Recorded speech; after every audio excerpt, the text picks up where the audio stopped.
Bahçelerde fesleğen, bahçelerde fesleğen. Şu güzel kız kim eken, şu güzel kız kim eken.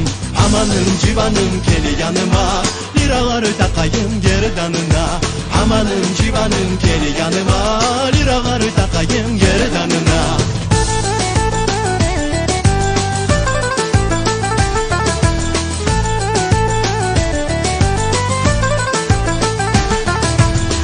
Bahçelerde kestane, bahçelerde kestane. Dökülür tane tane, dökülür tane tane. Amanım civanım gel yanıma, liraları takayım gerdanına. Amanım civanım gel yanıma, liraları takayım gerdanına. Amanım civanım gel yanıma, liraları takayım gerdanına. Amanım civanım gel yanıma, liraları takayım gerdanına. Ho ho ho ho ho ho hey hey. Ho ho ho ho ho ho hey hey. Bahçelerde kestane,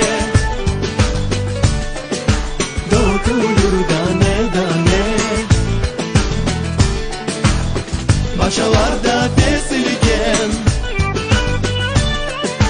şu güzel kız kim eken, şu güzel kız kim eken.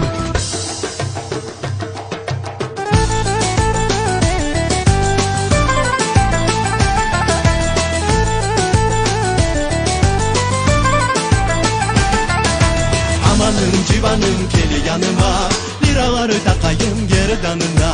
Amanım civanım gel yanıma, liraları takayım gerdanına. Amanım civanım gel yanıma, liraları takayım gerdanına. Amanım civanım gel yanıma, liraları takayım gerdanına. Gerdanına.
Kenalay.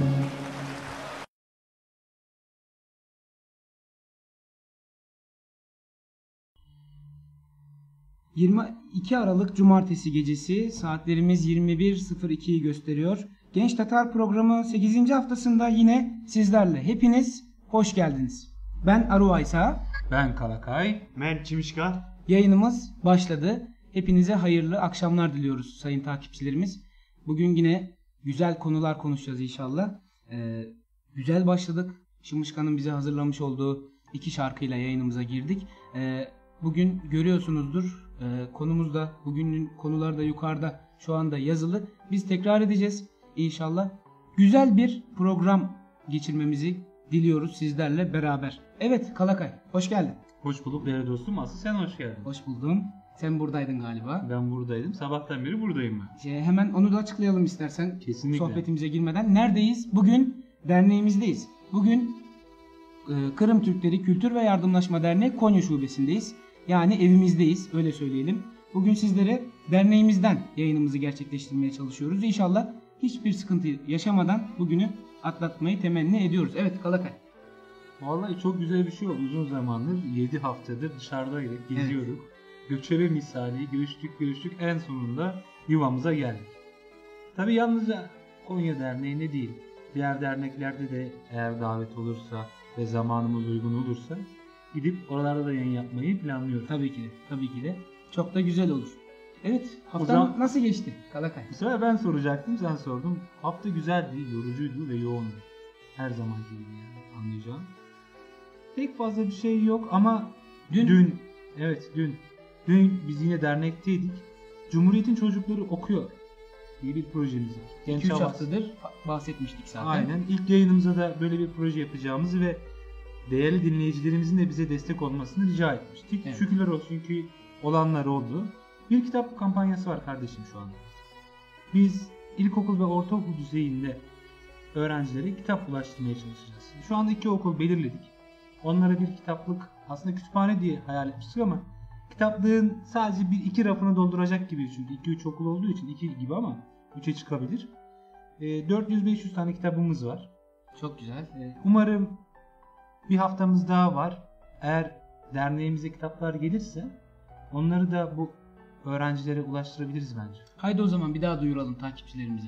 Değerli takipçilerimiz, Cumhuriyet'in Çocukları Okuyor projesi kapsamında ilkokul ve ortaokul seviyesinde okuma kitapları kabul ediyoruz. Evet. Derneğimize getirirseniz eğer kesinlikle ihtiyacı olan ve yeni neslin okuması gereken kitapları getirirseniz onları ulaştırır ve onlara belki yardımımız dokunabilir. Hemen şunu da tekrar edelim. Özellikle gönüllü olarak bu kitapları getirmek isteyenler olursa ilkokul ve ortaokul düzeyinde kitaplar toplanıyor. Çok seviniriz. Dediğimiz gibi dernekte gelecek bütün kitaplara kapımız açık. Bütün düşüncelere olduğu gibi bütün kitaplara da kapımız açık. Kesinlikle değerli dostum. O zaman ben sana sorayım. Sonra sistem ediyorsun. Evet. Bana sormuyorsun. Evet. Yani. Sen ne yaptın, bu hafta nasıl geçti? Şükürler olsun yine tatlı, biraz sıkıntılı diyebileceğimiz güzel bir haftaydı. Çünkü bir dahaki hafta Allah nasip ederse öğretmenlik için mülakat sözlü sınav vaktim geliyor. Hı hı. Bir dahaki hafta. Biraz onun da sıkıntısını çekiyorum. Hem çocuklarla ders, sabah erkenden kalkıyoruz. Daha sonra akşam da ders çalışmak zorundayım. Biraz zorlu geçiyor. Gözlerimin altı biraz nasıl diyeyim, morardı mı diyeyim artık, çok okumaktan, çok yazmaktan diyeyim. Az göz torbası dolmuş. Bence bir estetik ameliyatım olsan. Daha ne yapsan? ona erken diye düşünüyorum ben. Peki. Ama yine gayet güzel bir hafta geçirmeye çalıştık elhamdülillah. Son olarak Şımışka'ya geldik. Tabii. Sen mi soracaksın, ben mi? Sen Şimdi sor. biz ikimiz beraber bir Şımışka'ya hoş geldin diyelim. Daha sonrasında sen istersen. Yok, sen sor. Ben mi sorayım? Ben hoş geldin diyeyim, sen sual et. Tamam o zaman, buyurun. Şimşekacığım hoş geldin. Hoş bulduk. Nasılsın Şımışka, iyi misin? Elhamdülillah. Arumuz. Sizler nasılsınız? Şükürler olsun elhamdülillah. Senin haftan nasıl geçti Şımışka? Benim haftam nasıl geçti? Tren hararetli geçti. Ne için araya geçtin? Şimdi bu devletin bir etken bir affı var. O yüzden dolayı ben çalışamam. Hı hı. Çok da açık vermeyelim. Tabii. Yani Evet. onu pek işi etmeyeyim, ayıtmayın. Tamamdır. İşte sabah erken saatte durup işe getemem. O yerden kelimemi başka yere getemem. Akşam başka yere gidip yatamam. O yerde sabah durup tekrar o yerde çalışamam. Sonra Konya'ya tekrar kelime. Yani bu hafta bayağı bir yoğun Yine günlerim geçti. sıcak bir haftaya geçirdin yani. Yani havası pek sıcak durmuyordu ama hareketli bir Senin hafta için geçirdi. gayet sıcak bir hafta Tabii. geçmiş. Evet, tekrar edelim. Bu haftaki nerede yayın yaptığımızı, nerede olduğumuzu ve bugün neler üzerinde konuşmaya, tartışmaya çalışacağımızı sizlere, takipçilerimize tekrar iletelim. Bu haftaki konularımız takipçilerimiz de görüyorlardır. Şevki Bektöre ve Necip Hablemitoğlu'nun hayatlarını sizlere sunmaya çalışacağız. Ardından ana konumuz olan tartışma konumuz, sohbet konumuzda Kırım Tatar Milli Hareketi'nde yeni neslin, çocuklarımızın önemi olacak. Bu konu üstünde sizlerle beraber hem sizin yorumlarınızla hem de nacizane ben Aruvaysa ve Kalakay'ın konuşmaları, düşünceleriyle bugünkü yayın akışımızı devam ettirmeye çalışacağız sizlerle. Bugün derneğimizdeyiz ve bugün Şımışka ayarlamamış galiba onu ama yine hashtag kullanmaya çalışacağız. Çocuklar hashtag'ini kullanmaya çalışacağız. Siz de yorumlarınızın başında çocuklar hashtag'ini koyarak yorumlarınızı yazarsanız çok teşekkür ederiz. Çok hora geçer. Azeri Türkleri öyle söylerler. Hora geçer derler. Çok da memnun oluruz inşallah. Azeri Türkleri değil, Azerbaycan Türkleri. Azerbaycan Türkleri diyelim. Tamam, özür diliyorum, o konuda hatam oldu. Eyvallah, Takipçilerimizden de özür diliyorum. Dediğimiz gibi bugün yayınımıza devam edeceğiz. Yine bir kısa müzik arası verelim. Daha sonrasında kaldığımız yerden devam edelim. Şımışka, müziğimiz hazır mı acaba? Emin. Yoksa biraz da yayını devam ettirelim Kerem mi? konuşa turunuza laf etiniz değil mi? Değil mi? Evet. mi? Şu an sizlere Dilaver Osmanov'dan Pomidor çalacağız. Evet. Pomidor sizlerle.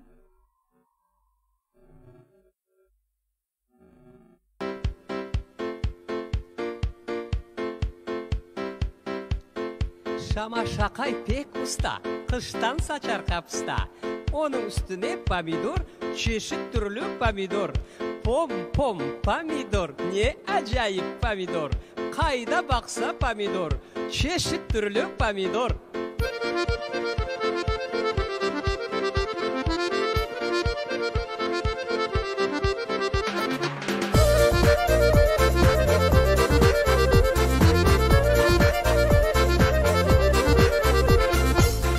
Saçtım olsun deyip cebim para dolsun deyip pomidor saçtım olsun deyip cebim para dolsun deyip pomidorlar olmadı cebim para dolmadı pomidorlar olmadı cebim para dolmadı pom pom pomidor kayda baksan pomidor pom pom pomidor ne acayip pomidor.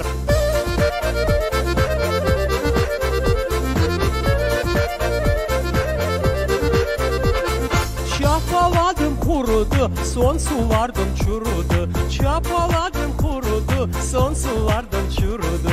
Pomidorlar olmadı, yolaklara dolmadı. Umut etkin bir binim, bir hıyarlık olmadı. Pom pom pomidor, ne acayip pomidor. Hayda baksak pomidor, kıpkırmızı pomidor. Pomidorlar, hıyarlar, kapustalar, soğanlar. Gösterirmiz, satarmız, oynap gülüp yaşarmız.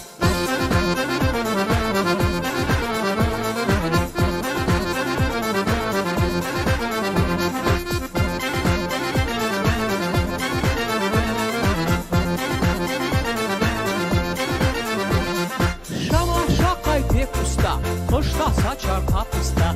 Şama şakay pek usta, kışta saçar kapusta. Yapraçığı bir şarşın, tamam cabar taz başın. Yapraçığı bir şarşın, tamam cabar taz başın. Pom pom pomidor, hayda baksan pomidor. Pom pom pomidor, hayda baksan pomidor. Yazda pişkin malina, gerek bizge barınya. Yazda pişkin malina, of, gerek bizge barınya.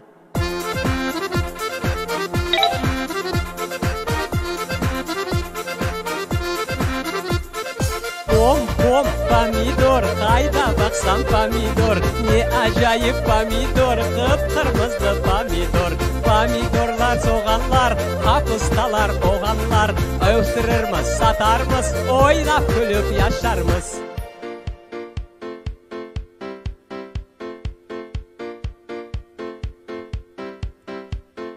Pomidor saçtım olsun dep, cebim para dolsun dep. Pomidor saçtım olsun dep, cebim para dolsun dep. Pomidorlar olmadı, cebim para dolmadı. Pomidorlar olmadı, cebim para dolmadı.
vatan özlemi. Canlar kırık, başlar yukarıda, ölü gibi sararıp, meleğe meleğe dolaşıyoruz, bir kuzu gibi meleyerek. 130 yıl içinde ta temelinden yıkılıp, çil gibi ufalandık, dağıldık, yabancı düşman kaldı sıgayıp. Hangi taşı kaldırıp baksan altında, babamın bir parça kemiğinden var orada. Toprağının, taşının kurbanıyım, vatanım. Uğrunda dökülsün bir avuçluk al kanım. Güldürmek için yüzünü seve seve can verip, ödemezsem hakkını ben ne için doğmuşum? Anneme ant içtim yeşil yurda gitmeye, can bedenimden çıkana kadar düşmandan hıncımı almaya. Şevki Bekdöre. Evet. Şevki Bekdöre'nin Vatan Özlemi şiiriyle yayınımıza tekrar devam ediyoruz. Saatlerimiz 21.15'i gösteriyor. Yine bir müzik arası ve ardından çok güzel bir şiirle yine sizlerleyiz. Evet, bugün Kalakay'la beraber ilk başta Şevki Bekdöre ve Necip Hablemitoğlu'nun hayatlarına değineceğiz kısacası. Bu şiir için Kalakay'a ben teşekkür ediyorum. Gerçekten güzel yorumladı. İnşallah takipçilerimiz de beğenmiştir. Durum böyle, devam ediyoruz. Böyle devam ediyor. Şu anda benim okuduğum şiir Vatan Özlemi aslında Tatarca, Kırım Tatarcası, Evet. ama orada bilmediğim bazı kelimeler var telaffuzun. Bu yüzden Türkiye Türkçesine çevrilmiş haliyle okudum ki bazı takipçilerimize daha rahat bir şekilde anlayabilsinler. Ulaşabilmek adına. Kesinlikle değerli dostlar. Çünkü bu konu gerçekten önemli. Hafta içerisinde ben ara ara, yani derslerden kalan vakitlerde bu konuyu da devam ettirmeye çalışıyorum. Acaba kimler bizi takip ediyor gibisinden. Hafta içerisinde dikkat ettiğimde Kırım'dan takip edenler, Ankara'dan, Eskişehir'den, Romanya'dan takip edenlerimiz oluyor. İlla ki nacizane benim olduğum gibi Kırım Tatarcasında biraz eksiklikleri olan takipçilerimiz olabilir ve rahat bir şekilde onlara da ulaşma arzumuz var bizim. O yüzden böyle yapmış olmamız da bence güzel oldu. Kesinlikle Artık öyle. konumuza girelim diye düşünüyorum. Tabii Kalakay. yavaş yavaş girmemiz gerekiyor. Evet, bugün ilk olarak Şevki Bekdöre'den bahsedelim.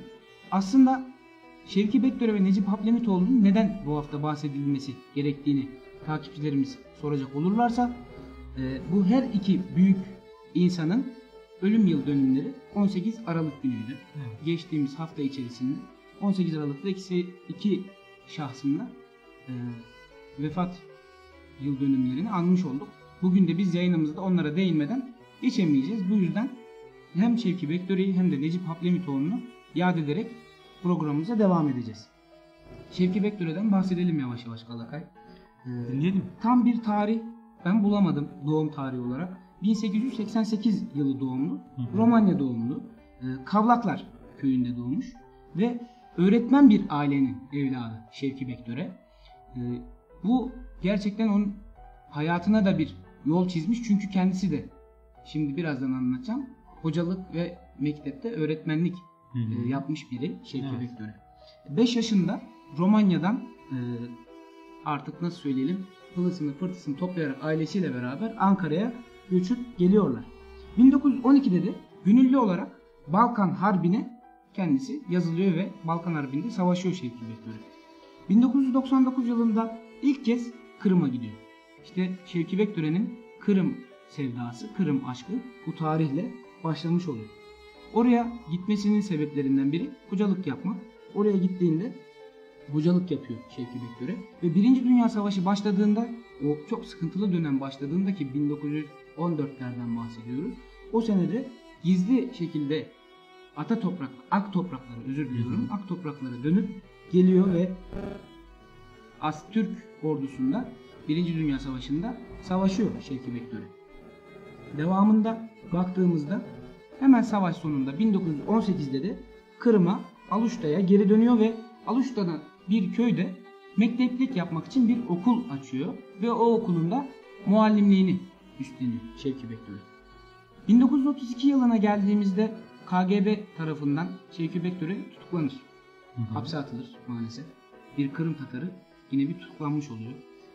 Daha sonrasında 10 yıl hapse mahkum ediliyor. Ve ilerleyen dönemde 10 yılı tamamladıktan sonra tekrar yine bir mazeretle hapiste tutulmak isteniyor. Şevki Bekdöre'nin hanımı o dönemlerde Türkiye'de. Ve Şevki Bekdöre'nin Türk vatandaşlığını da göz önünde bulundurarak Şevki Bekdöre'nin Türkiye'ye gelmesi için girişimlerde bulunuyor. Fakat çok sıkıntılar çekilmiş bu dönemde. Şevki Bekdör'e genel olarak baktığımızda Kırım Tatar folklor ve etnografyası üzerinde uğraşılarda bulunmuş, araştırmalarda bulunmuş. Şevki Bekdör'e gerçekten bu konular üzerinde uğraşmış bir insan. Eserlerine baktığımızda Şevki Bekdör'e bir şair. Güzel bir şiir, yani güzel şiirleri var ki az önce Vatan Özlemi adlı şiirinde okumaya çalıştık. İlk şiiri Şilem şiiriymiş ve daha sonrasında 2 dergisini görüyoruz. Şarşur dergisi özellikle çocuklara yönelikti yanlış hatırlamıyorsam ve Ergenekon dergilerini çıkartıyor. Son olarak da 18 Aralık 1961'de Şevki Bekdör'e vefat ediyor. Şevki Bekdör'ün anısına 1965'te bir nevi biyografya tarzında Volga Kızıl Akarken, bunu hatırlıyoruz bir yerden. Şevki Bekdör'ün hatırası olmasından dolayı vefatından sonra da bu kitap yayınlanıyor. Şevki Bekdör'e bu uğraşlarla hayatımıza girmiş bir büyüğümüz. Gerçekten önemli bir insan bence, benim düşüncem. Çünkü sanatla uğraşmış, Evet. eğitimle uğraşmış ve Kırım'a gidip bu mücadelenin birebir içerisinde olmuş. Ve yine her zamanki gibi yaptıklarının aynısını yaparak cezaevine almışlar. Bir sudan sebep Evet. tekrar tutmaya çalışmışlar fakat bu sefer işte istedikleri gibi Yürümemiş. Şükürler olsun ki güzel işler bırakmış, çok güzel eserleri var.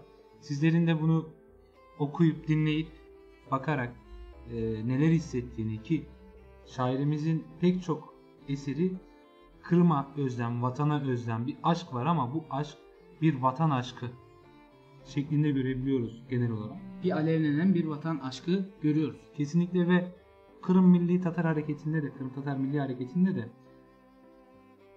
bulunan, dava içerisinde bulunanların bu tarz şiirler okuyarak duygularını hoş edeceğini düşündüğüm bir şairdir kendisi. Yükseltebileceğini de söyleyebiliriz. Kesinlikle. Kafama takılan bir soru oldu. Şimdi sana da Kalakay bunu aktarmak istiyorum. Düşüncelerini almak istiyorum. Hı. Şevki Bekdör'e 1888 Romanya doğumlu bir büyüğümüz. Bundan önce Mehmet Niyazi'den de bahsettik. Genel olarak şiire yatkınlık, şiire düşkünlük konusunda Romanya'daki Kırım Türklerimiz fevkalade bir istek göstermişler. Kesinlikle. Ya bunun bir sebebi olabilir mi diye düşünüyorum. Olabilir belki. Çünkü yaşadıkları toprakta sonuç olarak baktığımızda farklı insanlar var. Yani kendi kimliğine sahip insanlar değil.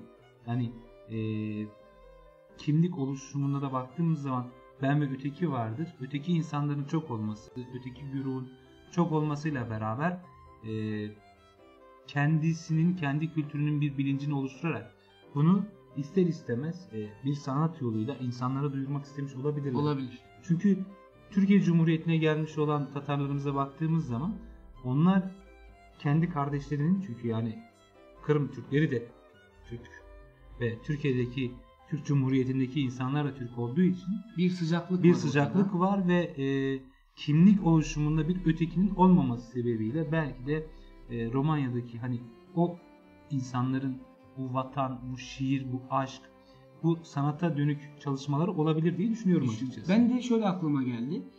Bugünkü konumuzda yeni neslin Kırım Tatar Milli Hareketi'ndeki öneminden bahsedeceğiz ya. Evet. Acaba şu olabilir mi? Şevki Bekdör'ü gibi, Mehmet Niyazi gibi insanların büyükleri, anneleri, babaları, dedeleri, neneleri beraberken, yaşarken çok vatan hasretinden, vatan özleminden mi bahsettiler ki acaba?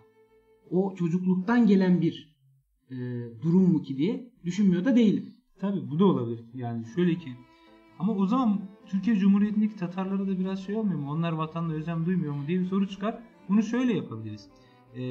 O ailelerinin, aile büyüklerinin vatan özlemini dile getirirken çocuğun kimlik oluşumunda ötekini de görmesiyle beraber bu özlemin gerçekten hakiki olduğunu ve ata yurdunun, ana yurdunun çok kıymetli bir yer olduğunu düşünerek böyle bir şey yapmış, böyle sanata yönlenmiş olabileceklerini ortaya atabiliriz bence. Burada bir es verelim. Çünkü bu konular gerçekten önemli ve ana konumuza da kalsın bunlar. Kesinlikle. Devamını orada getirmeye çalışalım inşallah. Biz istersen Necip Hablemitoğlu'na da geçelim. bahsedelim. Necip Hablemitoğlu'ndan da değinmeye çalışalım. Hemen Necip Hablemitoğlu'nun hikayesini anlatmadan önce Necip Hablemitoğlu'nun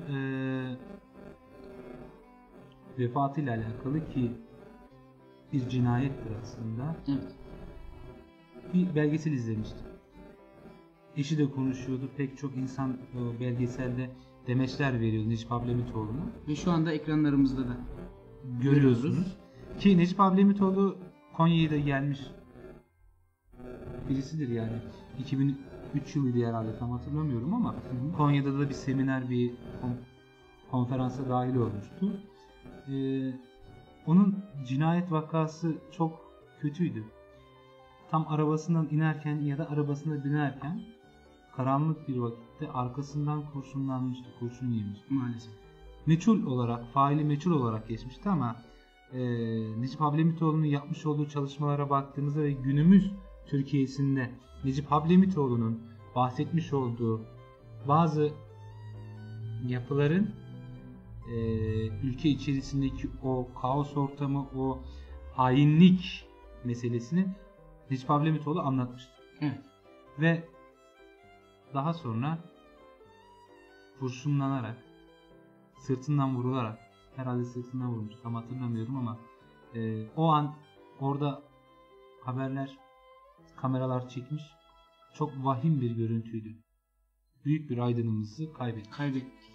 Kesinlikle. Ki nice insanlar kaybedildi. Ve hemen bir aç kapa parantez yapalım burada.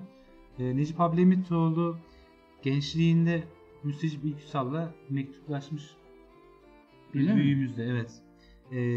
Kendisine, yanlış hatırlamıyorsam Müstecip İlküsal'dı. Cafer Seyyid Ahmet Kırımer de olabilir ama ben Müstecip İlküsal olma ihtimalini daha önde tutuyorum. Müstecip İlküsal'a mektuplar atarak Kırım davasında nelerin yapılabileceğini, neler yapabileceğini danışıyor ve Müstecip İlküsal da ona diyor ki mektubunda, çocuğum öncelikle oku, kendini kurtar ve bu süre içerisinde de Kırım ateşi yüreğinde alevlensin diyor. Evet. Yani bizim de sürekli söylediğimiz gibi gençlerimizin önce saygın bir yerde, iyi bir yerde kendilerini kurtarması, bununla beraber kendilerini kurtarırken derneklerimize Kırım davasına dahil olarak bir şeyler yapmalarını öneriyoruz. Böyle bir durum da vardı.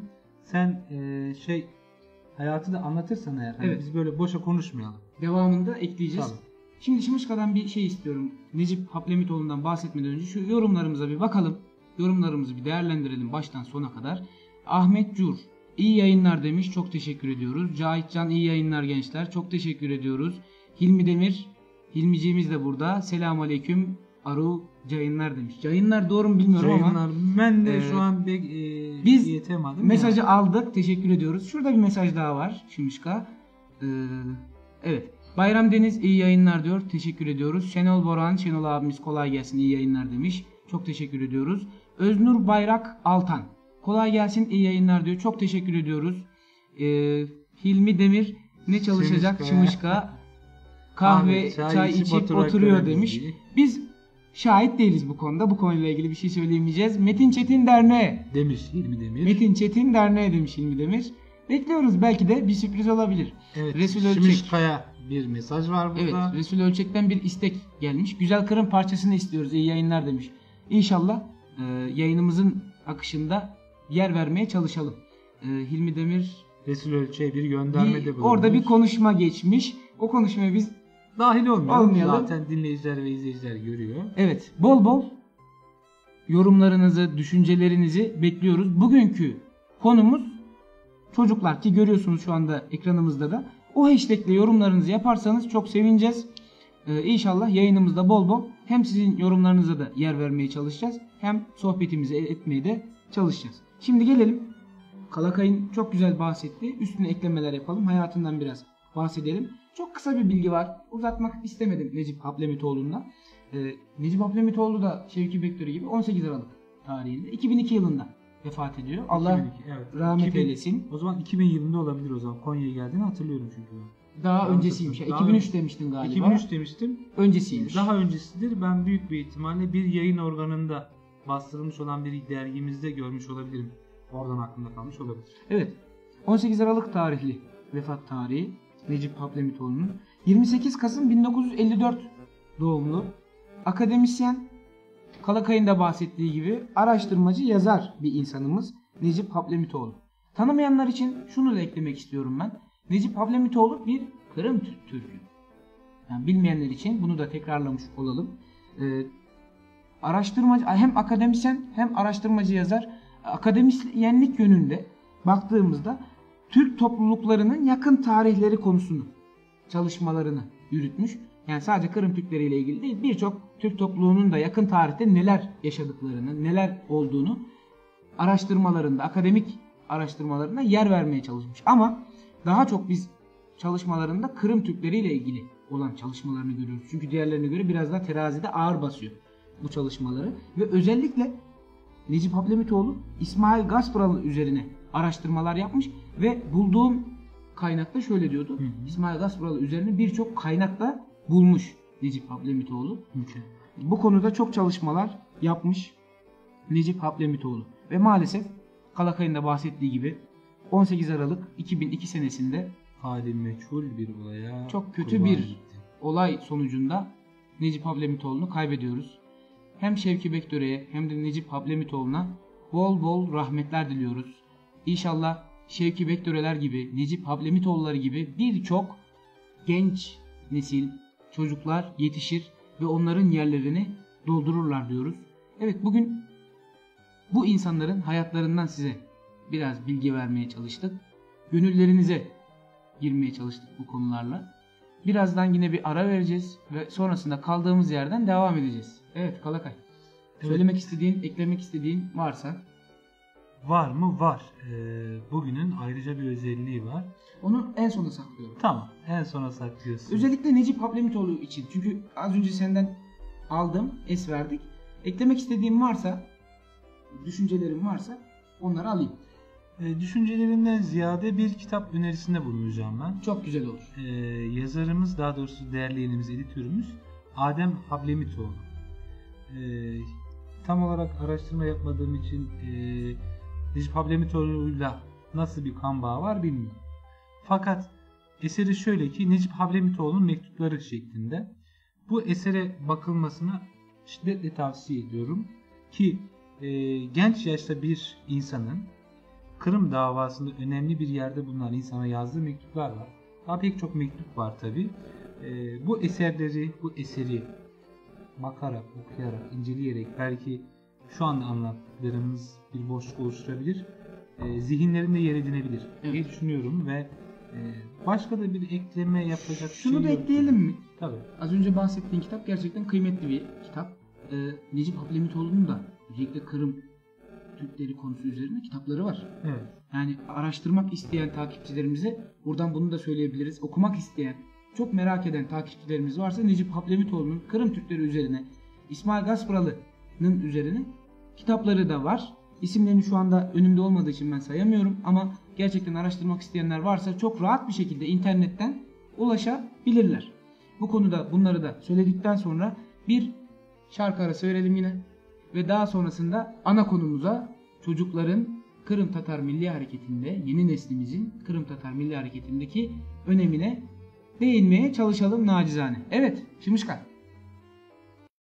Bizge ne çalacaksın, ne duyacak mısın? Kırımlı sanatçılardan güzel Kırım çalalım. Ey güzel Kırım. Resul Ölçeğin bir isteği vardı. Onu daha sonralarda galiba yerine getireceğiz. Güzel Kırım'ı. Zaten güzel Kırım. Şu anda çalıyor. şu anda mı? Şu an. Tabii, şu anda Özür diliyorum. Dikkatim başka yerdeydi çünkü bilmiyorum şu anda yayında mı ama Romanya'dan Metin Ömer abim, Metin abim mesaj atmış. Öyle mi? Evet. O zaman buradan selamlar Metin abi. İnşallah şu anda dinliyorsa da ona da çok çok selamlarımızı gönderiyoruz. Evet Şimşkacığım, sen bizge Vereyim şarkını yani. ver.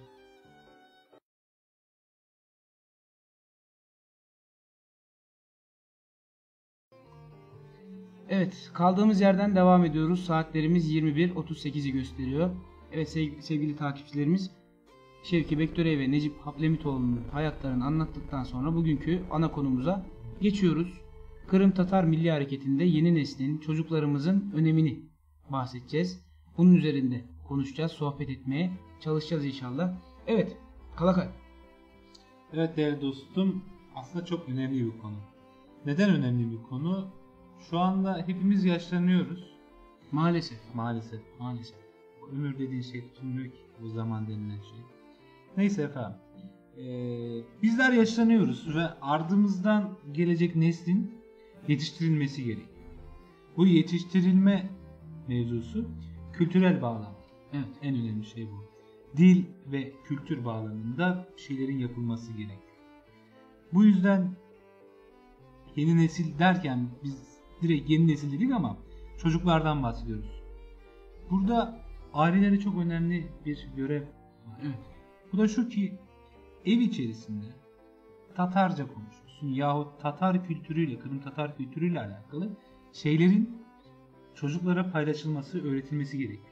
Küçük yaşta artık yavaş yavaş bunların kulaklarına duyurulması gerekiyor. Kesinlikle ki aşina olsunlar ve bir şeylere sahiplenebileceklerse eğer Evet. ağaç yaşken Eğilir. kesinlikle. Bu yüzden gençlerimize, daha doğrusu çocuklarımıza önem vermeliyiz. Evet. Şu anda Bayram abimin bir yorumunu gördüm.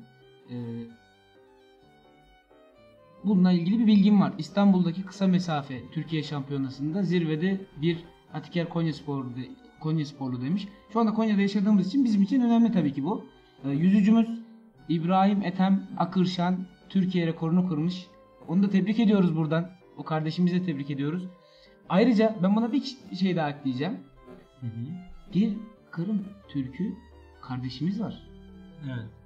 Bisiklet konusunda.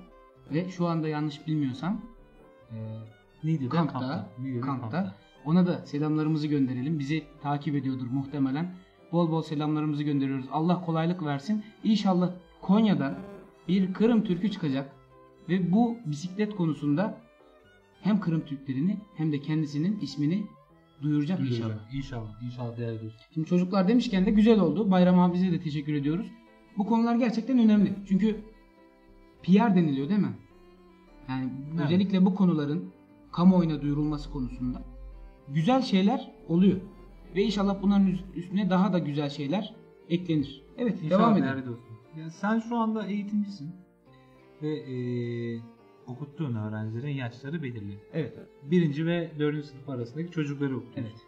Bu çocukların kendisine de görüyorsunuz yaşadığı ülkenin ve yaşadığı çevrenin kültürüne nasıl sahiplendiğini, Evet. nasıl onu yaşattığını görebiliyorsun. Ki eğitim hedeflerinden bir tanesi de budur. Yani yetişen çocuğa, bireye milli manevi değerlerin öğretilmesi, yansıtılması konusu çok gerçekten sağlam bir şekilde öğretilmeye çalışılıyor. Bu bir genel hedef. Bunun için bizlerin bireysel olarak evlerimizde de kendi çocuklarımıza ki inşallah ilerleyen zamanlarda, ilerleyen sürelerde, yıllarda biz de yapabiliriz nasip olursa.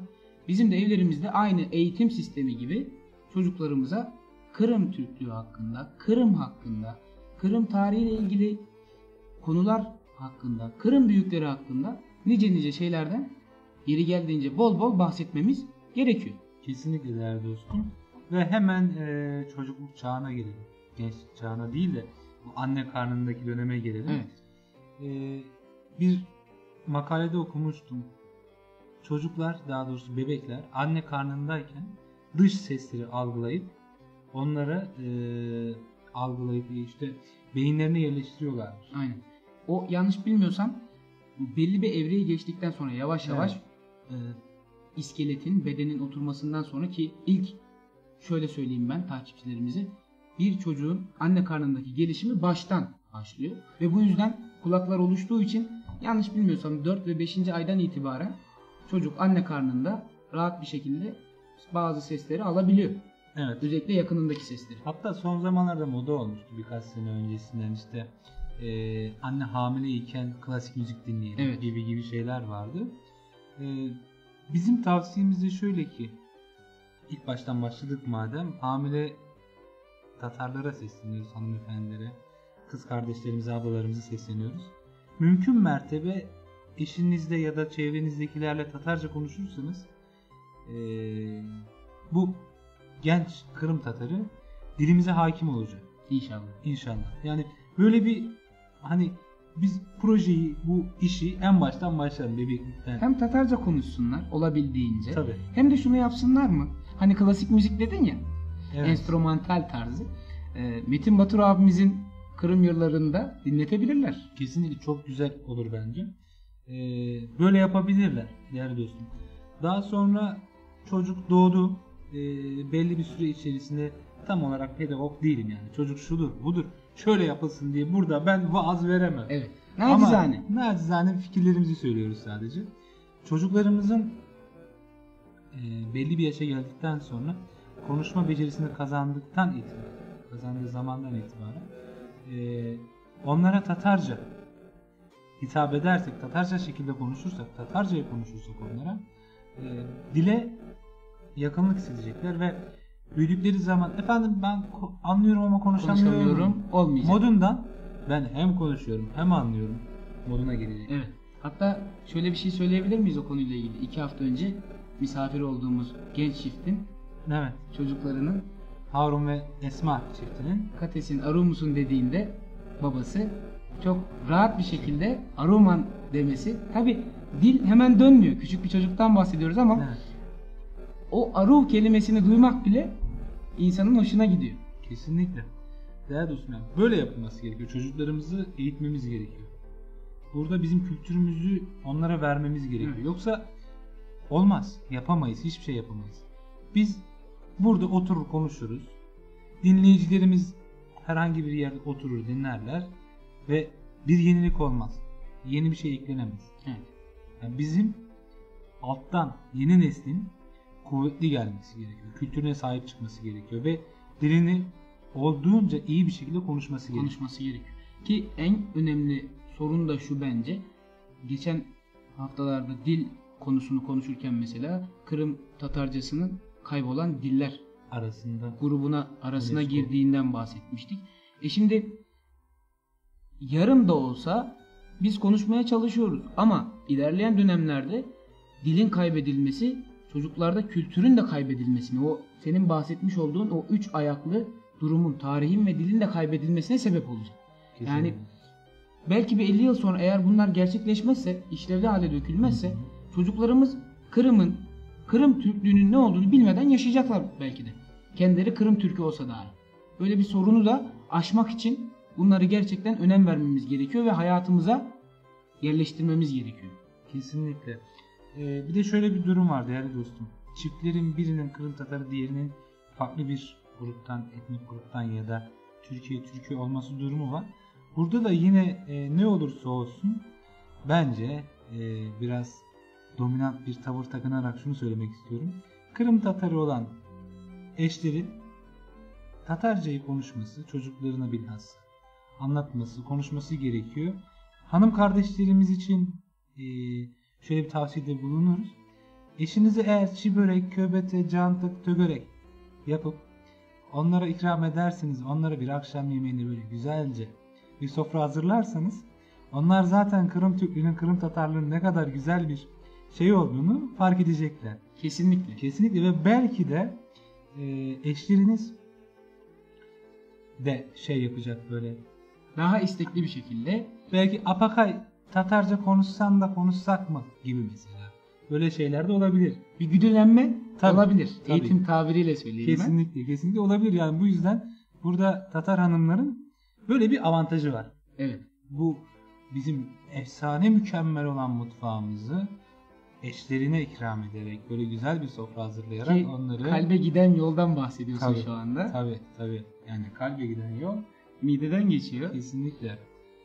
Bayram abimiz bir yorum daha koymuş. Evet, ismi şu anda gördüm. Şu anda Konya'mızda yine bisikletçi, profesyonel halde bisiklet mesleğiyle uğraşan, bu sporu yapan Ahmet Örken de var. Ahmet Örken de bir Kırım Türkü.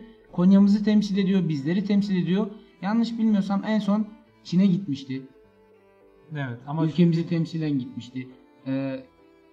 şimdi Sakarya'da şu anda. Türkiye'de yapılan Cumhurbaşkanlığı bisiklet turnuvasında yine yerini almıştı. Konya'mızı temsil ediyor. Bizleri temsil ediyor. Ahmet Örken'e de buradan bol bol selamlarımızı gönderiyoruz. Nice Ahmet Örkenler çıkartırız inşallah. İkinci olarak da genç kardeşimiz Fatih inşallah arkasından gelecek ve başarılı bir sporcu olarak devam edecek. Onu da böyle bir motive hale getirelim. Şimdi Evet. kampta o da kendisi de bol bol selam gönderiyoruz. Fatih, hızlı çalışıyoruz. Çok çalışıyoruz ve zamanı geldiğinde bir Ahmet Örken gibi Başarılı bir sporcu oluyoruz ve bizleri gururlandırıyoruz. gururlandırıyorsun diyelim. Evet. Çocuklarımızdan bahsetmeye devam edeceğiz. Şu anda ekranlarınızda da görüyorsunuzdur. Bir Kırım balası elinde bayrağıyla sırtını da almış. O fotoğrafı sizlerle paylaşıyoruz. Bir farklı fotoğrafımız daha var. 3 tane gencecik, tertemiz, saf yürekli 3 tane Kırım Türk'ü, Kırım balası. Çocuklarımızla bayrağı artık belki de Çatırdağ'da olabilir. Kırım'da. Bayraklarını açmışlar ve ortada duran o heybetli duruşu görüyor musunuz? Evet. Oradaki mesajı görebiliyor musunuz? Yani? Ben buradayım diyor.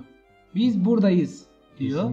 Kesinlikle. İşte bunları da sizlere yansıtmaya çalışıyoruz. Birazdan yanlış bilmiyorsam az önce uyarıda bulunmuş Işımışka bir videoda paylaşacak bizlerle. Yine çocuklarımızla ilgili inşallah onları da sizlerin izlenimine bırakacağız.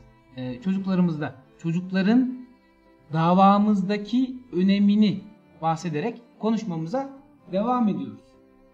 Evet değerli dostum, çocuklarımız bizim her şeyimiz, önemliler ve Kırım Tatar ballarına Tatarcanı üretiniz. Tatarca konuşsun ballarımız. Ta son o bizim o mükemmel bolgan kültürümüzü olarman beraber yaşamanız gerekir. Bence. Tamamdır. Evet. Benim düşüncem ondayım. Yani ballarımızga olarga bu Tatar kültürünü yaşatmamız gerekir.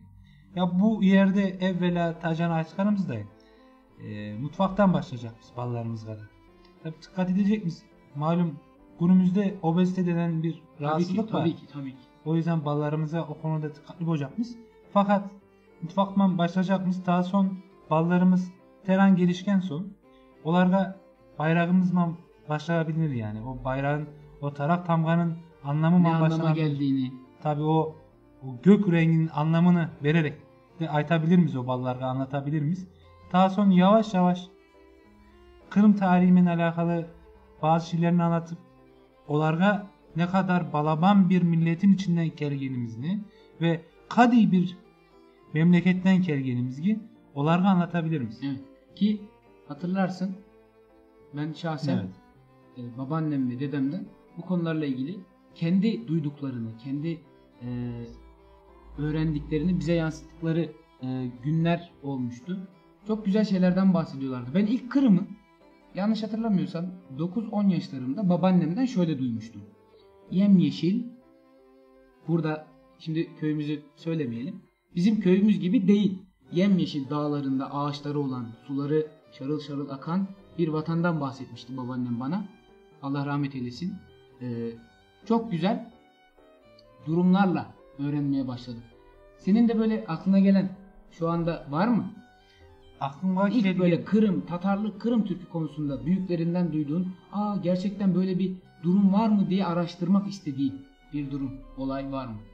Aslında araştırmak istediğim tek bir şey var edim. O da şu idi ki biz ne hep aytaydılar ya, biz Kırım'dan gelgeniz. Köyümüzde zaten bilesin her yeri Tatarca konuşuyor. Evet. Şükürler olsun ki o durum hala devam ediyor. Kesinlikle. Ben köyge genç yaşta, ufak yaşlarda ketip geleydim. Dedem arga keteydim, atalarıma keteydim. Tatillerde onların evinde kalıp Tatarcanı öğrenmeye çalışaydım. Şu anda begarı konuşamayım, o ayrı mevzu. Fakat olarman beraber yaşaganda Tatarcanın ne bolganını, Tatar'ın ne bolganını öğrendim. Ben 3-4 yaşından itibaren dedem arman, atalarımla beraber yaşaydım zaten. Hem bizim üyümüze keleydiler, hem ben köyge ketip olarman beraber yaşaydım. O vakitlerde benim en çok merak ettiğim şey Kırım'da kayerden kelgemiz. Onu hep araştırmak isteyedim yani. Kayerden kelge. Biz ne eteydik? Benim atalarım neçin kelgenler? Balamız da hani neçin kelgenlerini bilmiyoruz. Evet.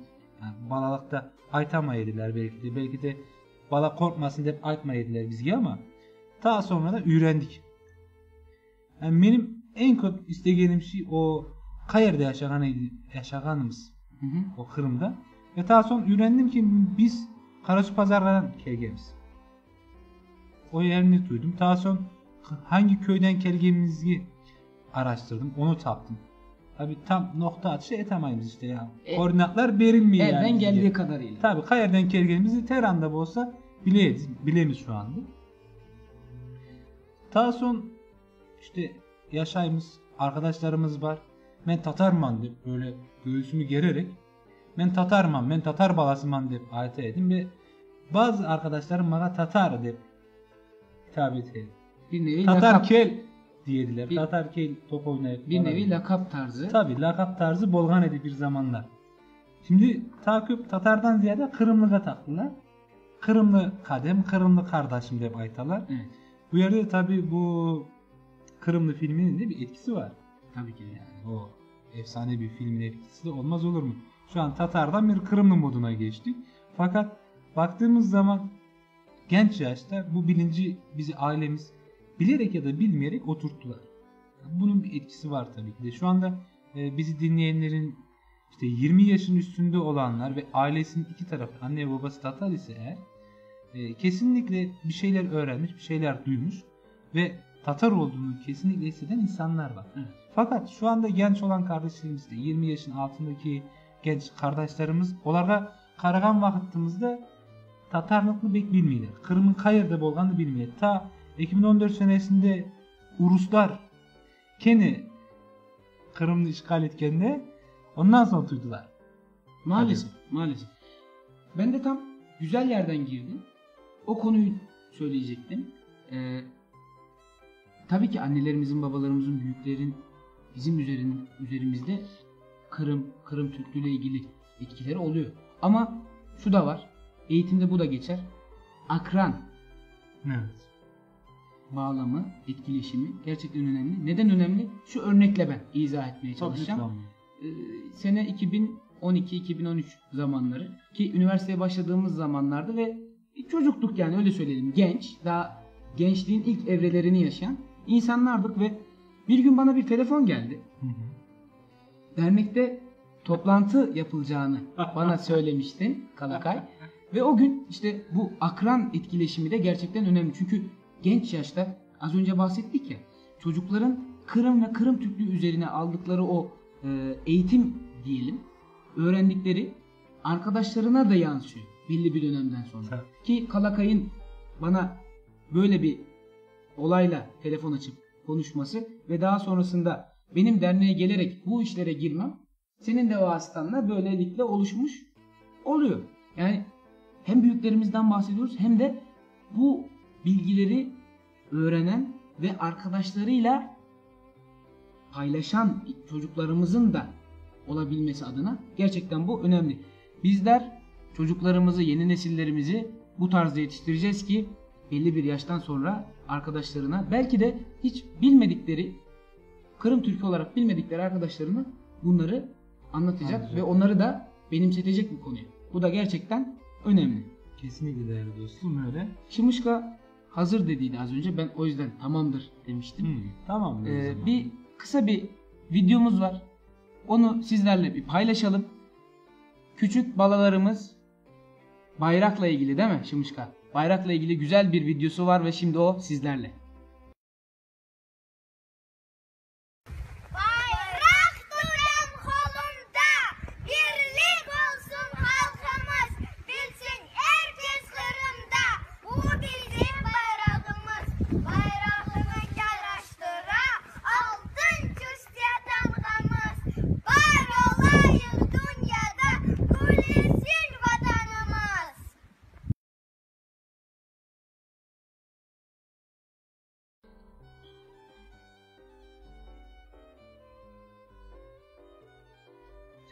Evet, videomuzu izledik. 2 tane Balamız. tertemiz. Ben bunu çok önemsiyorum. Saf, tertemiz, o temiz yürekleriyle evlerinin balkonlarına çıkmışlar. Bayraklarını açmışlar ve Kırım Bayrak Günü ile ilgili bir mani tarzı, şiir tarzı bir şeyler okuyorlar bize. Çok hoşuma gitti. Gerçekten bayrağa o kadar mukaddes bir şekilde sarılmışlar ki bu gerçekten önemli. Kalakay, sen ne Evet. ekleyeceksin? Kadem ne ekleyeyim ben şimdi o ondayım ballarını körgen son yani. Onlar ya mükemmel ballar ya. Aslında özleri mükemmel fakat ebeveynleri de mükemmel. Gerçekten. Anayları babayları da mükemmel ki olarga bunu üretkenler. Çıkınız men sizini çekecek men degen. Ballarda kum açma çıkanlar töbege. Aytkanlar manilerini ve garip ol. Çok güzel olmuş ve bayrağa sarılmalar noktası beni çok etkiledi. Çünkü bir bayrağa o kadar hevesle, istekle sarılan bir çocuk büyüdüğünde inşallah neler nelere imza atabilir. Tabii kesinlikle. Bu gerçekten önemli. Ya ballarımız zaten kadem şundan bir şey var. Ballarımızı biz yetiştireceğiz. Yoksa bu olmaz. Biz Kırım'ını anlatacak mıyız onlara? Davamızı anlatacak mıyız? Ondan sonra ballarımız bizimle beraber devam edecek. Bizgi kol tutacaklar. İnşallah. Beraber tırışacak mıyız bu işini? Beraber edecek miyiz? Yoksa bu olmaz. Biz ölgen son bu işinmen uğraşkanlar ölgen son bu dava kalıp ketmeyecek. Ballarımız mı beraber bu işini edecek miyiz? Artımızdan kelgenler daha kuvvetli, daha başarılı, daha bilgili bir şekilde artımızdan gelecekler ve şu an bizim etken işlerimizin daha çok, daha bu başarılı, muvaffak bulacak yerlerde bulacaklar. Yani tam anlatamayım ama mükemmel işler edecekler. Evet. Ben inanamam bana bunlar ya kadın. Belki de şöyle de olacak. Ayak basamadığımız ata topraklara rahat bir şekilde bizim neslimiz giderek oralara gezecekler, oraları görecekler. Tabii. Bizim anlattıklarımızı orada bizzat belki de yaşayacaklar. Onlar yaşayacaklar. O bizim ketmek istegenimiz, o öpülesi topraklar, o kıymetli topraklarda belki benim balam ketecek. Belki İnşallah. senin balan ketecek. İnşallah. Belki de Mınaşimişkan'ın balası ketecek. Daha kimler gidecek belki Tabii de. kimler ketecek kimler. Bizim hep aytamız ballarga önem vermemiz gerekiyor. Tekrar aytaman yani aynı şeylerini aytamız ama çünkü bunun mühim bir konu bolganını anlamaları gerekiyor herkes. Balamızga Tatarcanı üretmemiz gerekiyor. Daha sonra kültürümüzünü üretmemiz gerekiyor. Tatar oyunları ne vardı? Ballar için ne etile? Onlarını üretmemiz gerek olsa bizler bu oyunlarını, bu manilerini bilgen kartilerimizin katına ketip onlarını kayıt altına alıp ta son ballarımızla üretmemiz gerekiyor. Evet. Yoksa bu olmaz kadem. Ya şu anda bu yerde dernekte 5 caşımız. 5 tane caş var. Biri şu anda ders çalışıyor kademiz. Tacan Akkan'ımızdayım. Biz hem davaman uğraşamız hem de derslerimizge, işlerimizge önem veremiz. Yoksa bu olmaz kadem. Aynen. Dep sağa topunu atayım sen ne atacaksın dep Bir sorayım. sorum var. Hilmi bizlere bir soru iletmiş yorumunda. Demiş ki genel olarak şu anda Konya'mızda, Tatar köylerimize baktığımızda pek ağaçlık bir durum yok. Hı hı. Genelde büyüklerimiz olan ağaçları da yakacak olarak kullanmışlar. Hatta bazı köylerde hiç ağaç bile kalmamış diyor. Acaba bunun sebebi şu olabilir mi diye de eklemiş yorumuna. Kırım o yeşillik, o güzel vatan yaşadıkları yerde ağaçlarla, yeşilliklerle bize anımsatmasın. Üzülmeyelim mi diye düşündüler. Hiç ağaç eken de ben görmedim demiş Hilmi Demir. Acaba bu olabilir mi? Olabilir. Ne için bu olabilir? Çünkü o zihinlerde bolgan o acılar, o insanların üzgün şeyler var. Fakat şundan bir şey de var ki kadem. Bu Tatar köylerini karagan zamanımızda, bu eski vakitlerinde hep aytalar. Bu yerler hep Yeşillikti. Mesela benim nenem aytaydı. Yeşillik bolgan bir yeriydi bu yer. Daha sonra biz köyde, toyda, her şeyde kesip keleydik. O vakitlerde tabi ekmegenler. Bu tabi belki öz vatanına geri kayıt o yerde yaşamak arzusu olabilir. Evet. Yahut Hilmi'nin de Aytkan'ındayım.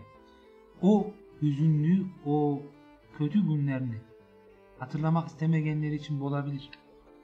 Başka bir şeyler de olabilir tabi. Bunu Ya bu bir sosyolojik bir çalışması var bu alanın. etkisi olabilir. Yani bunu göz önüne alabiliriz olabilir değil mi? Tabii yani şundayım yani sen üzülgenin vakit bir yerde bir olay bulgan üzülgesin. Sen o yere ketersin bu kolay kolay.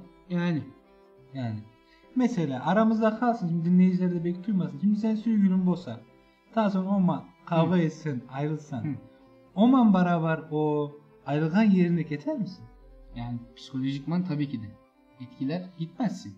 O yaşantıları hatırlamamak için pek Değil mi? o hatıraların olduğu yerlere uğramazsın mesela. Tabii. Ben o zaman hemen Hilmi'nin aytkan sonra Şimişkan'ın bana kiyatman yazıp belgeninden aytarman hemen daha sonra senin konuna aylanacak mı? Tamamdır. Bu yerden dinleyicilerimize sesleniyorum. Hemen ikinci frekansa geçip değerli dinleyicilerimiz, Hilmi Demir'in de bahsettiği gibi pek çok Kırım Tatar köyünde yeşillik yok. Yani ağaçlarımız yok. Tabii var olanları ayrı bir yere koyuyoruz. Gelin hep birlikte köylerimizi yeşillendirelim. Oralara ağaç dikelim. Ki artık Kırım'da bir özlem var. Kırım'a bir özlem var. Belki o yeşilliklerle, o ağaçlarla biraz da olsa özlemimizi dindirebiliriz. Giderebiliriz. Fakat elbet bir gün o Kırım topraklarına ayak basacağız. Bu bahsettiğin gerçekten güzel. Ben bahsetmiş olduğun o Kırım hatırasını canlandırmayı bir tarafa bıraktım. Konya'mızda gerçekten ağaçlandırma önemli bir yer tutuyor. Çünkü ilerleyen sürede erozyonun bize getirmiş olduğu olumsuz etkiler var. Evet. Köylerimizde de bu durumları yaşamamak adına ne kadar çok ağaçlandırma yaparsak bizim için ve gelecek nesillerimiz için daha güzel topraklar bırakırız diye düşünüyorum. O yüzden ağaçlandırma gerçekten önemli. Olabildiğince nacizane kendimiz yapabiliriz. Toplu bir şekilde belediyelerle bu işi görüşerek bu işi daha da böyle büyük çaplı yapmaya çalışabiliriz. Ama biz hani derler ya herkes kendi evin önünü süpürse gibisinden. Biz öyle düşünelim. Herkes kendi bireysel olarak elinden geldiği durumda ağaç ekebilirlerse hem kendi bireysel olarak kendileri için hem de dünyamız için çok güzel bir şey yaparlar. Hatta Peygamber Efendimizin böyle bir hadisi de var. Kıyamet koptuğunu görseniz dahi ağaç ekiniz, bırakmayınız demiş. Demek ki gerçekten önemli bir durum. Bunu da pek önemsememezlik yapmayalım. Tabii kesinlikle yeşil alanlarımız bizim için çok önemli. Yapalım yani ağaçlandıralım değerli dostum. Ne kadar yeşil o kadar güzel. Fark ettin mi sen konuyu sanki ağaçlandırma uzatıyorsun da uzatıyorsun. Ben mi? Evet. Hani Yok. Sanki Böyle arada slogan vari şeyler de söylemeye kamu çalışıyorum. spotu yapıyoruz tamam da. Şöyle ki demin bir konumuz vardı ya hani. Hı. Sanki ondan kaçıyormuşsun gibi. Hani sevgilinden ayrılgansın muhabbetini kergenelik Yok ya. canım niye yani? Ondan bir şey yok. Yok. Yani ondan varsa da mahane. Hatta- yani sevgilin bolsun ya da boğmasın. Hatta bana fırsat verdin. Ben buradan nacizane ömürlük hayat arkadaşıma diyeyim inşallah. Nasip olursa ilerleyen vakitlerde onu da çok istiyorum. Ömürlük arkadaşıma da ben buradan bol bol selam göndereyim. Anam baban atan deden duymasın. Duysun. Sıkıntı yok. Ya duysalar ki edip kızını istemesinler. Sonuçta yani ya yarın ya öbür gün illaki olacak. Tabi o zaman şu anda Şimşek'a bir top atamam ben. Daha sonra bu konu Şimşek'e konuşacağım. Tamam. Şimşek'cığım bizim bir kademiz var idi. Dedesi ben barabar ketip kız istegen ediler. Bilesin ya onu. Bilmez zor mu ya? Onu aklında tut. Ta son bizim o videodan son konuşkanımız alana gelirken bunu konuşayım. Yani trançı konu yani. Kop detay vermeyek ama trançı konuşayım. Tabi tıraçı konuşayım işte hadi etkenler hadi de konuşuruz. Neyse kadem biz aylanayık ballarga. Yani bu ballar mevzusu pek mühim mesele. Evet. Ben şunu da tekrar hatırlatmak istiyorum. Çok özür diliyorum. Belki yeni gelen takipçilerimiz vardır. Ana konumuz bugün Kırım Tatar Milli Hareketi'nde yeni neslin önemi, çocuklarımızın önemi. Ve biz daha çok dil konusu üstünde bu konuyu götürmeye çalışıyoruz. Neden? Geçtiğimiz haftalarda dil konusunu konuşurken Kalakay bize bu üçlü ayağı bahsetmiş ve dil, tarih, kültür olayını koymuşlardı. Evet. Özellikle biz dil konusunu konuşuyoruz ki çünkü ön ayak dil. Çocuklar eğer dillerini muhafaza ederlerse bunun takibinde tarihlerini ve kültürlerini rahat bir şekilde yaşayabilecek duruma gelirler ve öğrenirler. Biz bu yüzden şu anda dil konusuna vurguyu daha çok yaparak çocuklar konusunu götürmeye çalışıyoruz. Bunu da ben hatırlatayım. Evet Kalakay. Kadem senin de Ayçkan'ındayım. Yani dil mevzusuna daha çok önem vermemiz gerekiyor. Bunun için üyelerimize Tatarca konuşacak. Şu anda bizni duygan, dinlegen, izlegen takipçilerimizi aytmak istediğiniz en önemli, en büyük şey üyünüzde Tatarca konuşunuz. Balanızga Tatarca üretiniz. Kadem ta son şundan bir şey de var ki. Tabi sen bu yerde şu anda sosyal medyaya karaysın. Men dikkatim dağıtasın. Yok. Ballar dediğimiz Ben buradayım. Kulağım sende. bu yerdesin. Tamam. Şimdi ballarga önem vermemiz gerekir. Bir de bu ballarga Kırım kültürünü anlatan o Kırım'la alakalı özel aksesuarlar vermek gerekir. Onlara ait hissetsinler diye. Evet. Bazen hani ballar Pokemon benim vaktimden ait. Şimdi canlarını bilmiyorum. Pokemon'un falan böyle tasoları var yani. O zaman biz hemhal bulaydık. Yani biz o şu anda eşli miydi ne hatırlamayayım da o baladan hissediydik. O katlarman oynayaydık. O vakitten sonra hani bizlerin de ballarımızla o aidiyetini Aidiyet. Ben özü ikinci frekansa geçeyim. Geç bakalım. Geç bakalım. Aitlik duygusunu hissetmeleri için onlara bu Kırım Tatar kültürle alakalı bir şeyleri hediye etmemiz yahut yanlarını taşıyabileceği bir şeyler yapmamız gerekmekte. Yoksa olmayacak. Yapamayacağız. Şu anda ben şunu Cahit hocam ayakkabka mı çağılacak deyip yazgan Bayram abimiz. Onu İsim vermeselerdi güzel olurdu. edecek bir şey yok kadem. Neyse o yerde Tamam. O kalsın orada. o yerde dursun daha sonra konuşalım. Tamam. Şimdi çocuklarımızın Kırım Tatar kültürüne ait olabilecekleri bir şeylerin yanlarını taşımaları gerekiyor. Benim düşüncem bu yani. Bir de baktığımız zaman derneklerimizde gençler var iken çocuklarımız çok fazla yok. Yok. Ve önümüzdeki süreç içerisinde genç sıkıntısı, genç nüfus sıkıntısı yaşayacağız. Tabii Türkiye'de bir sürü gencimiz var, Tatar genci, fakat dernekte çok az olacak. Bu yüzden biz çocuklara bu kadar önem veriyoruz. Çocuklarınıza şunu yapın, çocuklarınıza bunu yapın lütfen diye hani şeyler rica ediyoruz sizlerden. Yoksa olmaz kardeşim. Yani bizim çocuklarımızı kazanmamız gerekiyor ve bir de şöyle bir durum var ki çocuklarımızı derneğe getirmemiz gerekiyor. Evet. Yani çocuklarımız bir derneğe gelsin, bir baksınlar. Ya bu konu şey gibi, özür diliyorum kestim ama hani Estağfurullah. bizlere de bol bol bu anlatılırdı ya, Çanakkale Savaşı'nın daha böyle bilinçli şekilde anlaşılabilmesi için çocuklarımızı oraya götürelim, orada yaşasınlar derler ya. Evet. Yani bizzat Kırım Türk'ü olan çocuklarımızı bu Tatar balalarını da derneğe getirerek bu olayı daha böyle iyi yaşamalarını gösterebiliriz. Çünkü gerçekten bu ortama girdiğinde bu ortamın dokusu, kokusu, her şey o çocuğa geçiyor. Ve rahat bir şekilde o çocuk da onu yaşıyor. Bunu da gerçekten derneğimizde yapabiliriz, yaşatabiliriz. Kesinlikle ve hemen bir şeyler daha konuşalım bu konu üzerinde. Burada şansı olan bazı çocuklar var biliyor musun? Evet. Bunların şansı köyde olmalı. Kırım Tatar köyünde bulunmalı. Çünkü onlar yaşadıkları ortamda Tatarca konuşuyor. Tatar kültürü hakim. Fakat şehirlerde, bu kentlerde yaşayan çocuklarımızın böyle bir sorunu var. Çünkü günümüzde çocuklarımızı biz bir kere dışarıya çıkarmıyoruz. İşte ev içerisinde oynatıyoruz, bir şeyler yaptırıyoruz.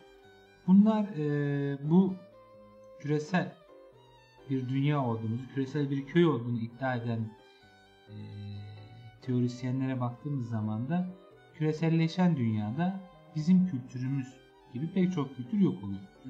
Bu yüzden bizlerin çocuklarına yani Tabii bizim şu an çocuğumuz yok ama bizlerin çocukları derken bir yandan... Ama senin varmış gibi çocuğun- konuşmaya çalışıyoruz. Tabii, tabii.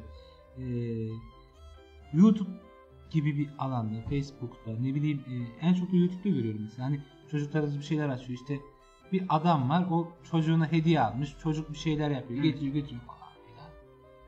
İşte onun yerine ne bileyim Kırım'la alakalı bir şey açsak, Ki izlesek çocuklarımıza.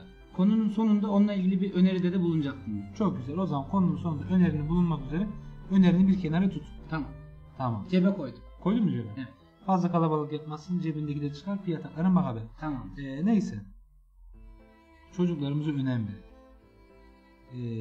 İşte köydeki çocukların bu hani avantajı varken şehirdekilerin dezavantajı var. Başka da hani ne söylenebilir ki? Yani burada yapılması gereken yalnızca bireylerin hani ailelerin, ebeveynlerin önemi var. Bunu hani şey yapmamız gerekiyor. Diyelim. Devam ederken bence bir video arası verelim hocam. Video arasına girmeden çocuklar konusunu bitirelim. Bugünkü ana konumuzu bitirelim inşallah. Ve video arasıyla hem biz nefeslenelim hem dinleyicilerimize, takipçilerimize bir rahatlık sunalım. Ben son olarak konumuzu Tabii, çok bitirmeden konuştuk, haklısın. önce konumuzu bitirmeden önce çocuklar için küçük bir tavsiyede bulunacağım. Bir öneride bulunacağım nacizane. Yine az önce bahsettiğim 2 hafta önce o genç çiftimizin evinde babası sonra otururken YouTube'dan bir sayfa açmıştı. Orada Kırım Tatar böyle karikatür tarzı, çizgi film tarzı çocukların konuştuğu eğitimvari bir küçük video görmüştük. Eğer çocukları olan takipçilerimiz bizi dinliyorlarsa onlara nacizane YouTube'da bu tarz çizgi filmleri aramalarını tavsiye ediyorum ben. Çünkü gerçekten çok güzel böyle horozun Tatarcasını söylüyor. Koraz. Evet. Daha sonra farklı kelimeleri söylüyor böyle. Çocukların onları daha rahat alabilecekleri dönemde iken bunları vermeye çalışalım. Nacizane YouTube'da bunları ararsanız çok rahat şekilde bulabileceğinizi düşünüyorum. Ve böylelikle ana konumuzu burada bitiriyoruz. Şimdi Karadeniz Production'dan yine bir videomuz sizlerle olacak. Onunla ilgili eğer bilgi varsa ben Şımışka'dan onu alacağım. Eğer yoksa videoyla sizi baş başa bırakıyoruz.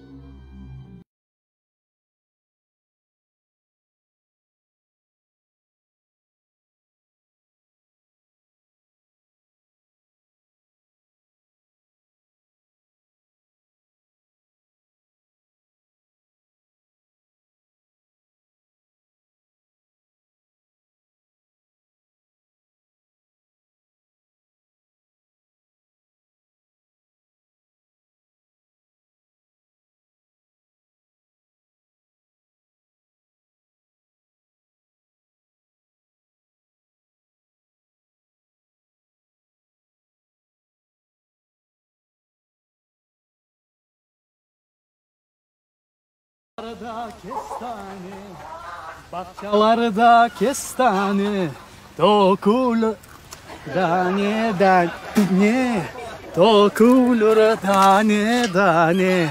Неге мен саңа қайға шықтым? Бақ комшылар енді çoğdan saçtılar.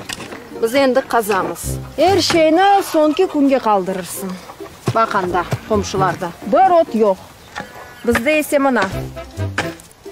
Ot dolu. Boldaydı mırıldama. Biz bir yana aşıkmayız. Acele işke şeytan karışır. Aysa al da çalış. Men barıp aç bakayım. Oo Ernest ağa selam aleyküm. Aleyküm selam. Bilal. Ha savadan kazıp oturasız altın kıdırasız mı? Kıdıram. Sandık kıdıram. Dünyanın bir tam geldi. Aytı karban bunda sandık saklagan. Kıdıram.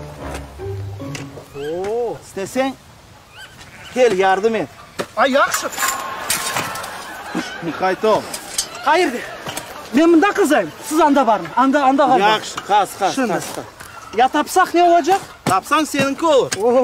Bilal, kas. Yo, men sizga da biroz beraman. Yo, seninki olur Bilal. Kimga kerak edi bu churuk truba? Ya bir vaqtlari Ernesaga so'ragan edi de. Erinsaga? Ha. Ya qarbabangiz boy odam edimi? Bay olgan. Raypotrебсоюзda çalışkan. Selam aleyküm. Aleyküm selam Rujdi. İş kolay olsun. Sağ ol. Sizga truba kerakmi? Yo, truba kerakmi? Yürü. Ya siz anda ne yapasız? Emir, cemaat işlerine burun sokmak ne adet? Bar o'z ishidan uğraşın. Altın kıdıramız, altın. Gelin siz de yardım et. Altın dedi mi? Kalbi altın dedi. Altın mı? Altın kıdıramız, altın. Yo, men o. Ver. Makas, kavga etmeyin. Sağ ol. Sen anda, Getiriyorum sağ ol. sen anda, sen bunda. Rujdi, Emir, anda da kazıp bakma. Utanmaysın. Adamlarla da aldatıp çalıştırasın. At çalışır, eşek aşar. Sofra hazır mı? Yürü, yantık yaptım. Yürü haydi. Taptım. Bana.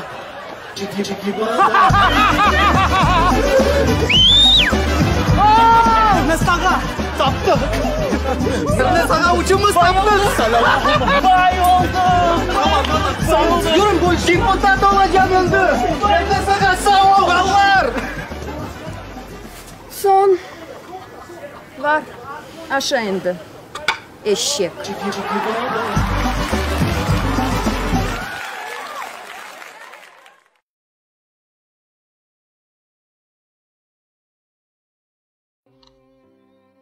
Evet, kaldığımız yerden devam ediyoruz. Saatlerimiz 22:20'yi gösteriyor ve o keyifli vakte geldik. İnşallah keyifli boladır. Tatarca sohbete geldik. İnşallah keyifli oluyordur. Ben artık biraz kenara çekiliyorum. Kalakay ve Şımışka'ya bırakıyorum. Allah razı olsun. Şimuşka tacağını açkan edik. Bu kız isteme vakası var idi. Ta doğrusu kızını görmege ketip kızını alıp gelgenleri vaka var idi. Sen baştan kir, ben sonuna katılayım. Şimdi kop detayını vermeyik. Bir alemin bir aile tanışma edilir. Evet. Şimdi bunlar o yergi baralar. Neyse ekmek naşaylar. Çay içmeye başlaylar. Şimdi oğlan yağı kız yağına ketken için oğlan yağı tanışma akidi. Katlarında dedilerin de akitidir. Atalarına.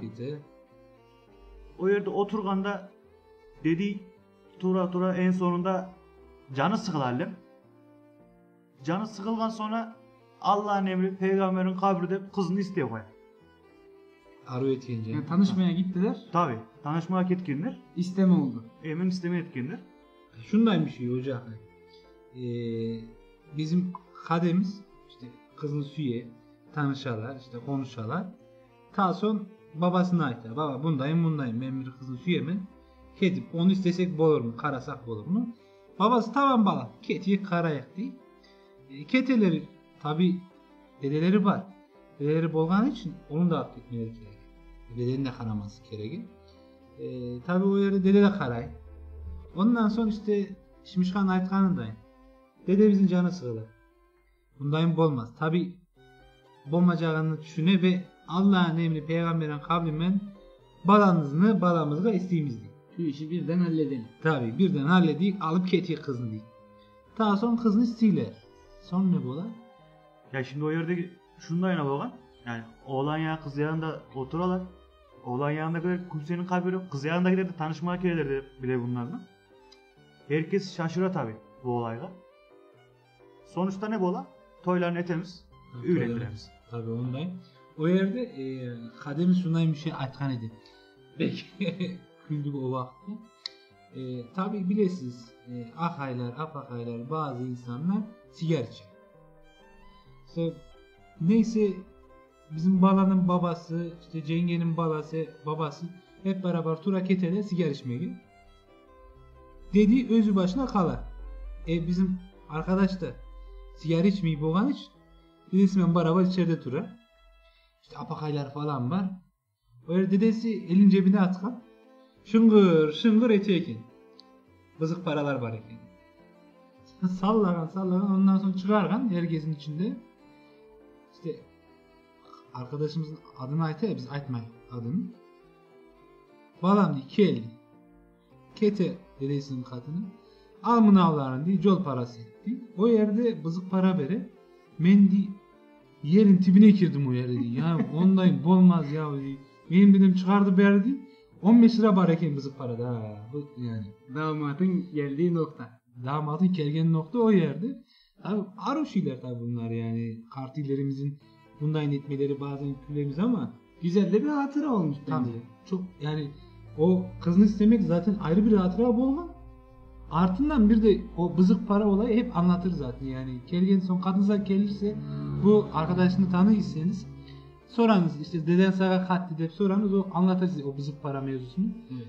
Tabi o anlatkan da tarih anlatıyor. Biz tabi hani tuyganını aytamız sizlerle. Ama Ondan böyle gerçekten bir şey damat ve gelin arkadaşlarımıza bayağı farklı bir hatıra olmuş. Çünkü tanışma mevzusu birden istemeye dönüvermiş. Tabii. Ve birden onların beklemediği bir sürece girivermişler. Kesinlikle şu anda ürüler kaç tane balları var şimdi? Buradan da kızçıklar var. Kaç tane balları değil mi? Bir tane kızçıklar var ya. Tabii buradan da kızçıklar var. Ben de ondan hatırlaydım ama sana bir sorayım dedim. Ondan bu olsun dedim ya. Ya şimdi ben sana bir şey açacağım. Tacer'in gözüme takıldı. Gözüne ne takıldı senin? Ya bunda herkes çay içi. Karayman sen ayran içesin. Ne bolgan ayran içeyim? Ya şimdi çay güzel kete bu yerde. Ona lafım yok da. Niçin ayran içesin? Ayran insanın uykusunu getirir. İçeceksin. Konuşkanla yuklap kağırsın falan. Kaim ne bocak, kulak kasam ne bocak? O zaman sıkıntı bu oraya. Şundan bir şey var kadın. Benim dedem esne muhtar iken. Ne? Kası bir ev ama. 2 tane dedemiz var. İşte Hatice'sin kası bir dedem boğanı. Muhtar boğanı bilirsin sen. İyi. O benim dedem muhtar kadın. Ben ayran da içerim, ben çay da içerim. Çiğ olsa yayından sonra bizge kahve yasa kahve içik. Benim dedem de muhtar sen bilirsin. Bilmiyorum. Kası dedem. Balaman dedim. Benim dedem aysa. Tabii senin de dedem kolay ya. Tabii benim öz dedem bola ya. Tabii. Yani balaban ta dedem. Yok. Tranç dedim. Nasıl? Taatu. Nasıl? Sen benim dedemle senin deden az tırançık mı bola? Tabii, Dedem bu mu? Balaman dedim bu. Tırançık değilsin. Bu yerde tırançık ne demek? Sen, Azıcık Hayır, demek. sen- Azıcık. Ya bu ne ya? sen ta değilsin. Çok uzaklaştırasın. Aradaki göbek bağını. He. O benim anamın dedesi bu. Tamam. Benim de öz dedem bola. Tamam. Tamam. Ben senin dayın bolamam neyse. Ondayla mı olan? Abi ben senin dayın var. Ondan tutun mu? Ondayla mı olan? Şimdi benim dedem. Neyse kok kurcala bak şimdi özümüz çıkıp getirip sonra. Kalakay dayın oluyorum dediğinde Şımışka şöyle bir dondu kaldı. Ne diyeceğini şaşırdı yani. Evet ondayım. Ya bu yerde şimdi Şimşkacım nakatımızdaki aruvaysa bir katılmayın. Çünkü tabi bu bölüm bizge ait. Tabii. Biz konuşamız bu yerde. Şimdi o O yerde, yerde ne yazıyor bak kara. benim gözüme de takıldı biliyorsun. Bu Takılı ya. Aytkan Aytkan. kız isteme mevzumuz. Be cuk deyip üstüne geldi. Bir aruvaysa ne atacak bilmem ya. Bayram abi şundan yazsan. Cahit hocam bu laflar sağa kele allem. Bence o hak et. Şimdi benim korkum da şu. Az önce bahsetmiş olduğum sana göbek bağlarından gittik ya. Az önceki arkadaşımız dedelerden akrabamız oluyor. Niçin ondan Şimdi, kurcalama? şimdi işte Bayram abi de demiş ya. Evet. O dedemiz, o amcamız tanışmada istemeyi yapmış. Evet. Acaba aynı şeyleri ben de yaşar mıyım diye şimdi düşünmüyor değilim yani. Yani Tabii isteği dedeler Orhan kardeş onda bula ya ondan. Apket katında. Bombadı benim dedem al. Bunların balaban dedesini. Daha sonra işte o arkadaşın dedesini al ket ve öz dedemi al ket. Biz o yere toyun da yasarmış. Galiba öyle olur. Sizni işte balayına verirmiş. Ondan sonra kaytar kelime ya bu yerde biz yayın eteriz. Ya? Hani derler ya 5 dakikada Beşiktaş diye. Tabii 5 dakikada Beşiktaş. Yani 5 dakikada Beşiktaş'ı yapacağız herhalde öyle olursa. Tabii etecek bizi ama bombası da bulmaz. Evet. Benim için. Sizin bu yayınlarda bana ilham kaynağı bola demiş İlmi Demir. Acaba nasıl? Nasıl bir ilham? Şimdi onu da öğrenelim. Şimdi biz İlmi'yi peri mi bolamız? İlhan perisi mi bolamız? Bilmiyoruz ama. Hep sorayımız. Bu yerini hemen kapatamız. Şimdi benim dedemin apakayı var. Nenem. Benim de nenem bu. Ha, abi. Nenem ben kadına ettim. Bu Tatarca konuşamız. Tabi Tatarca'nın bir arık değil. Şu anda konuşamız ya işte yani. Hadi konuşamız. Yalapşap konuşamız. Keliniz bizge sorarız. Keliniz halimizge karanız yani. Ondan konuşamız. Şu ondan hareketlerine gireriz. Nenemle beraber ne dedim? Sen bana o manilerden şunlardan ait de. Ses kaydı alayım dedim. Derhal çıkardım. Onlarını ta son vakitlerde paylaşalım. Bunu aytmak için bunu attım. Daha son Tatarca konuşamız. Bu olma. Bu yerde Metin abini pek görmüyor mu? Oğa laf kesin herhalde. Metin abi her hafta var idi, bu hafta yok. Ne oldu acaba? Galiba bir mazereti var. Mazereti var herhalde. Yoksa Metin abiyi artık şeyler mi aldıracak? Ateş etmiş. Bilmiyorum. Bunu yayın sonrasında da bir görüşelim. Tabii. O konuyla ilgili ricalarımızda da bulunalım. Tabii cezasını kesik olmasa ya. Metin abimiz diyor. Evet.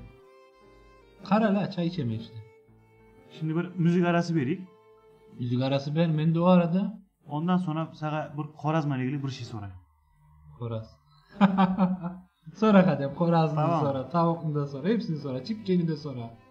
Ne soracak ki? Ben de merak ettim şimdi. Ben tahmin ettim de soracağım da. O zaman bekleyeyim, ben de biraz daha Tabii meraklanayım. müzik arası vereceğim versin de ondan sonra. Müzik arası verelim. Bakalım Şimuşka bize ne gönderecek? Edip Bahçesaray'ın aktan bir şarkısı. Çiberekçi Nafi. Yani şu saatte de olmaz ama tamam hadi bakalım. Neyse çal.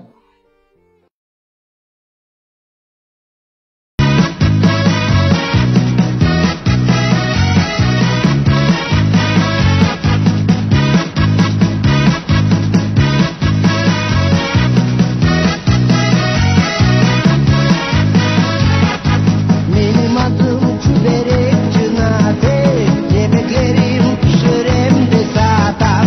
Çüberek'e gele budun gibi, sabah akşam ocağımı yakan. Hamurumı akşamdan ben bassam, sabah erpe çıkarar çüberek. Hazırlanan yemeklerim satsam, pek kuvanam bana başka ne gerek. Ah canım yolcu, vuruyorum bana. Gel yanıma çüberekten aşağıdayım sana. Ah canım yolcu, vuruyorum bana. Gel yanıma çüberekten aşağıdayım sana.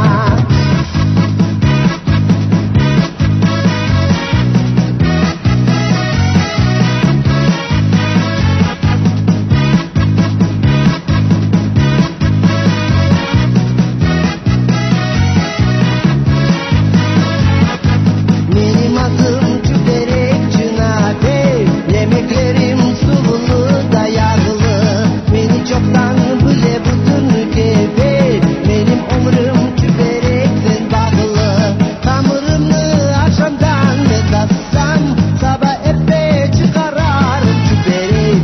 Hazırlanan yemeklerim satsam, pek kuvanam bana başka ne gerek.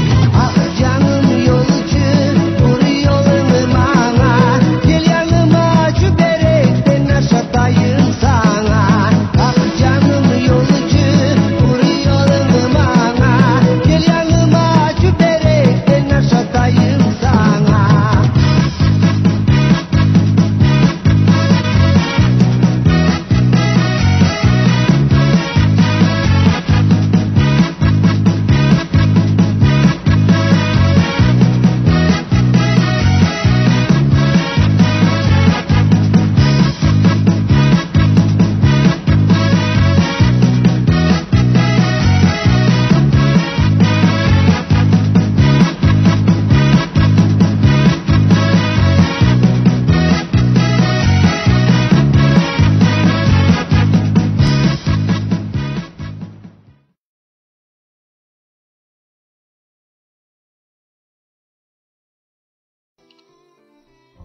Evet, programımız kaldığı yerden devam ediyor. Saatimizi de söyleyelim. 22.33'ü gösteriyor saatler. sizlerle beraber programımıza devam ediyoruz Kalakay. Şimişka. Arva sayını bildim mi? 22-30'unda karası sattım. 2, 3. Yakında toy olacak ya belki ondandır. Tabii toy olacak ya. O yerde tabii biz bu yerde konuşurken Bayram abiyle Cahit emmi konuşkanlar. İşte toy var iken biz hazırımız bayrama kaydegen Bayram abi en suygen şeyimizin yazgan pilav. Pilavın ne olduğunu da söyleyelim şimdi, kültürel bir şeye giriyor. Ben Tabii. biraz da konuyu değiştirmeye çalışayım böyle. Pilav Pilav Konya'ya özgü bir yemek. Sadece pilavla kalmıyor. Çorbasıyla, elvasıyla, bamyasıyla bir yemek tarzı diyelim. Özellikle düğünlerde bazı insanlarımız cenaze sonrasında yakın akrabalarına, dostlarına bu tarz ne denir? Davetler veriyor. Ve böylelikle ikramlarda bulunuyorlar. Bayram abi, hazırız ama bir vakti beklememiz gerekiyor. İnşallah ilk konuğum sen olacaksın bu konuda, merak etme. Pilavların en alası senin olacak inşallah. Şimşek duydun mu? Duyduk. Ne duydun? Ama Bayram abi dedim. İlk konuğum o olacak şimdi. Öyle söyleyeyim. Tabii biz kimiz ki? Ya biz zaten onu hep aşacak mıyız ya? Onu Tabii bir sahip olup geçeceğiz ya lan. Tabii. Şimdi o da var. Kalakayla Şimşka artık bir zahmet yani misafir olmasınlar. Üzerinde Yalnız bir şey annem atayım pilavını mı? dağıtacağımız. Pilavını dağıtacağımız da membek süymegen bir atasözü var. Süymeyeyim ben aslında. Yanlış bir şey. Yani bal tutan parmağını yalar. Galiba öyle bir şey olacak bizde. Balı tutacağız, parmağımızı yalayacağız. Erkek tarafı olduğunuzu unutmayın da. Tam erkek tarafıyız zaten. Pilav dağıtırken elbet yani o konuda mı? ayakçılara da güzel bir izzet ikram bulunur diye Size ben düşünüyorum. öncesinde de sonrasında da zaten o ikramlarda bulunacağım, merak etmeyin. Eyvallah. Teşekkür ederim. Evet, Koraz da gelelim. Bu konuyu da artık kapatalım. Koraz da gelelim. Koraz'dan aldım. Geçenlerde sosyal medyada bir şey gördüm. Bir abi paylaşkan. Şunu aynay. Konyalı özü. Biz Konyalılar olarak diyor dünyayı fethedebilirdik diyor. Ama da biz pazar günleri için diyor pilavı seçtik diyor. Evet. Sanırım izlemişsindir. izlemiştim evet. Az buçuk Evet, şimdi Koraz'a keyik. Koraz'a keyik. Şimdi Koraz nasıl pişirilir? Aslında Koraz kadi pişirilmez diye soracak edim beni. O hatırlay olsam barabar katımıza birevleri tabi. Veya nasıl cağılmaz onu da sorayım. Şimdi şundan bir şey var. Koraz'ın işte aşamaya hazırladık. Daha sonra tenekeye saldık. Tabi bilemiz ya bu işlerini. Tenekeme sağmaysın. Başta bir ortaka tayakını tigesin.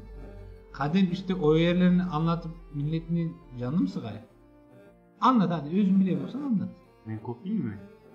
Sen anlat onu, sen bilesin şimdi. Tabi kop bilmegen için zaten caktık ya Koraz'ını. Onu ben yasamam ama bilgen kişiler yasa diyor ya. Bilgen kişiler yasayamadı işte. Neyse. İşte Koraz'ını aldık, tayakını tiktik, içine oturttuk. Teneke hemen caktı. Ya biz hayal edemeyiz işte Koraz'ını açacağımız. Keçi 3 olsa gerek, yanlış hatırlamayabilirsem. Hemen o saatlerde. O saatlerdeydi. Tabi bahçelerden kestane tügül, tomata, biber, soğan üyde. Taptık geldik işte, aldık geldik. Asmanın bir evinden üzüm ap geldik. Canımız tabi Koraz istiyor. Koraz'ını açacakmız. Caktık ettik degen son Koraz kaçkan. Hep düşündük. Ben o yerde tenekeni bu kotardılar. Koraz kaçkan ya o yerde. Koraz yok öyle. Ya bir çıbık var o yerde. Başka da bir şey koyamadım. Ben Koraz canlanıp kaçtı zannettim ya. Koraz kaçkan. Allem kaçtı. Cakkanlar. Şimdi sizi biraz zora sokar mıyım bu soruyla bilmiyorum ama şimdi ana kahramanınız horoz. Ben şunu merak ettim. İkinize de soruyorum bunu. Bu horoz bir ikram mıydı size? Bu horoz bizden bize ikram. Sizden size mi ikram? Tabii. Menden maga değil mi şey bu yani? Tamam. Ben cevabımı aldım. Yani, o yerleri bekirme, o şeyler sıkıntı. Az önce beni biraz zorda bırakmıştınız. Ben de biraz böyle değinmek istedim. Tamam. Zorlamayın. Zorla ne olacak? Kalak hemen şimmiş kalmaz mısın? Tamam. Zorla soksan ne olacak? Horaz'ın katına gittik. Rica ettik. Akşam bizim katımıza keyer misin dedik. O da tamam keyim dedi. Alıp gittik katımızda yani başka bir şey yok. Nasrettin Hoca'nın fıkrası hesabı oldu. Ya, bu nasıl bülbül, böyle mi öter bülbül diye sormuş bahçenin sahibi. Acemi bülbül bu kadar öter demiş. Şimdi Ömer'in de horoz tabi gelirim filan demesi horozu konuşturdu. Horoz böyle konuşur muymuş? Mevzusunu ortaya çıkardı yani. Tabi o öttü, biz duyduk onu. Keyimde beraber gittik dedi. Tabi Ömer'le beraber Teren kandırdık onu. İşte kel beraber gittik diye. Ondan sonra işte Şimişka da kelli katımıza ondan sonra. Şimişka soradı. Kecek misin falan diye tekrar soraydı tabi, onu yoklaydı. İkna etmeye çalışka. Beraber aldık gittik yani, ne bulacak? Bir diplomatik süreçte yaşamışsınız. Tabi masa başında Teren oturduk, anlaşmaya çalıştık. Ne isteği, ne verecekmiz, ne alacakmız. Ondan bu oldu. En sonunda ne buldu? Kaçtı. Pek bir şey Kolay alamamış yok. sizden ki kaçmış. Tabi biz oradan alamadık, o bizden alamadı, kaçtık gittik. Güzel bir hikaye olmuş. Güzel bir hikaye. Onun tabi başka şeyleri de vardı, onlarını anlatmayın tabi yani. O yer Teren bilimsel bir şey bu. Ondan bir mevzu da var. Evet. Hadi. Şimdi vaktimiz tarala. Yani 1,5 saatlik geçkemiz, işte 2 saatke 20 dakikamız var. Evet. Ve uzatmayın, dinleyicilerimize sıkmayın bu yerde. Evet. Benim düşüncem ondayım. Sen tabi hemen şike gireceksin ya, tok da hemen girme yani. Yok girmiyorum, siz değil mi? Ne bileyim, açtın telefonu, katımız faturası, işte kağıtlarını aylandıra tamam aysa. Şimdi bana teşekkür ediyorum bu konuyla ilgili. Moderatörlüğü bana verdiğin için. Biraz tezcanlılık da var bende. O yüzden hemen hazırlıklarımı yapıyorum ki konu bitti dersen hemen hali hazırda devam etmeye çalışacağım. Anladım Kadem seni. Şimdi şundayım bir şey var. Seni moderatör ettik ya, sen muallimsin. Aro ötesinde düşünüp ondan mı oldu? Oluyor mu ya? Onu ben bilmem. Onu dinleyen insanlara, takipçilerimize soracağız. İnşallah. Olsa boladır. İnşallah oluyordur. Bomay bolsa da kat edeceğiz. Canı birini tapacağız. Sana yol verecek misin? Hadi öyle olsun bakalım. Ciberim, korkma, sen benim katımda dur. Gerçekten teşekkür ediyorum bu konuda. Yani değerli gördükleri için bu görevi bana verdiler. Nacizane yapmaya çalışıyoruz. Programımızı sunmaya çalışıyoruz. Zaten beraber olduğumuz günden bugüne Allah razı olsun hem Şimuşka'dan hem Kalakay'dan hiç birbirimizi bırakmadık. Zaten bizi etkileyen ve birbirimizi bağlayan noktada burası. Yani hem saygı çerçevesinde hem sevgi çerçevesinde her daim beraber hareket etmeye çalıştık. Bu dava konusunda da beraber hareket etmeye devam ediyoruz. İnşallah da ömrümüzün sonuna kadar böyle devam ederiz. Evet, Bayram abimiz de bola demiş. Çok teşekkür ediyorum Bayram abi. Metin abimiz geldi. Metin abimiz kelgen hemen Yalnız İlmi keşke Aytkan. Evet. Keşkegen İlmi Demir yazgan. Kayıp kaçak keldi susunuz de. Metin abi hoş geldin. Yayının Teren aldığında bir şeyler açtık biz sana. Yani şundayım, bizni bu keçe yalnız taşladın de. Üzüldük. Daha sonra şimdi şikayet ki ceza yazaya. Sana ceza yazacakmız abi. Haberim olsun. Artık ne olur bilmeyimiz. Haberim yoktu, olmaz. Tabi Tacan'ı kelgeninde hemen yakaladık, attık. Metin Çetin abimiz geldi. Tabi bir ceza yazacakmız. Belki belli mi olur, bir sonraki haftalarda onu da bu yere getirip cezasını bu yerde çektirebiliriz. Takipçilerimize şahit ederek. Tabi ondayım bir şey var. Değerli dostum Metin Batur abimize katılan aramızda. Evet. Allah razı olsun. İlk zamanlardan beri bizi yalnız taşlamayan bir başka abimiz de o. Onun eserleri ben sizlerge seslenemiz tabi. Alt fonumuzda Metin Batur abimizin eserleri var. Onların aytayak tabi tekrar baştan. Bu yer vakitte şimdi çıkacağım hemen yazılan şeyler var. Onların da karar biz. Sen Şimdi aytar mısın? biraz bizi de etkiledi. Metin abimiz hastaymış. Yatıyorum şu anda, yatamam demiş. Özür diliyorum demiş. O zaman Metin abiye ceza yazmayımız çünkü mazereti var iken abi geçmiş olsun, Allah acil şifalar versin. Evet. Kuday Baba tez vakitte seni ayakta durursun. İnşallah. İnşallah. Çok önemli bir hastalık da değildir inşallah. İnşallah önemli bir hastalık değildir tabi muhakkak. Halil Deniz de bu arada gençler kolay gelsin demiş. Ona da teşekkür ediyoruz. Allah razı olsun. Halil abimiz de İzmir'den katlı aramızda. Doğruya. Ben de ondan bilemem de işte sana sorup işte sen de konuş deyip Şimşkacığım seni zorlayımız. Hilmi güzel bir yorum yapmış ama Metin abimizin samimiyetine biz inanıyoruz. O tabii şakayı seven bir insan. Kesinlikle. Komik bir insan ama bu konularda böyle hastayım deyip bizi kandıracağını zannetmiyorum. Cezayı toydu. O yüzden hemen hastalandı demiş Hilmi. Zannetmiyorum öyle bir durum olduğunu. İnşallah sıkıntı olmadan bir an önce atlatır.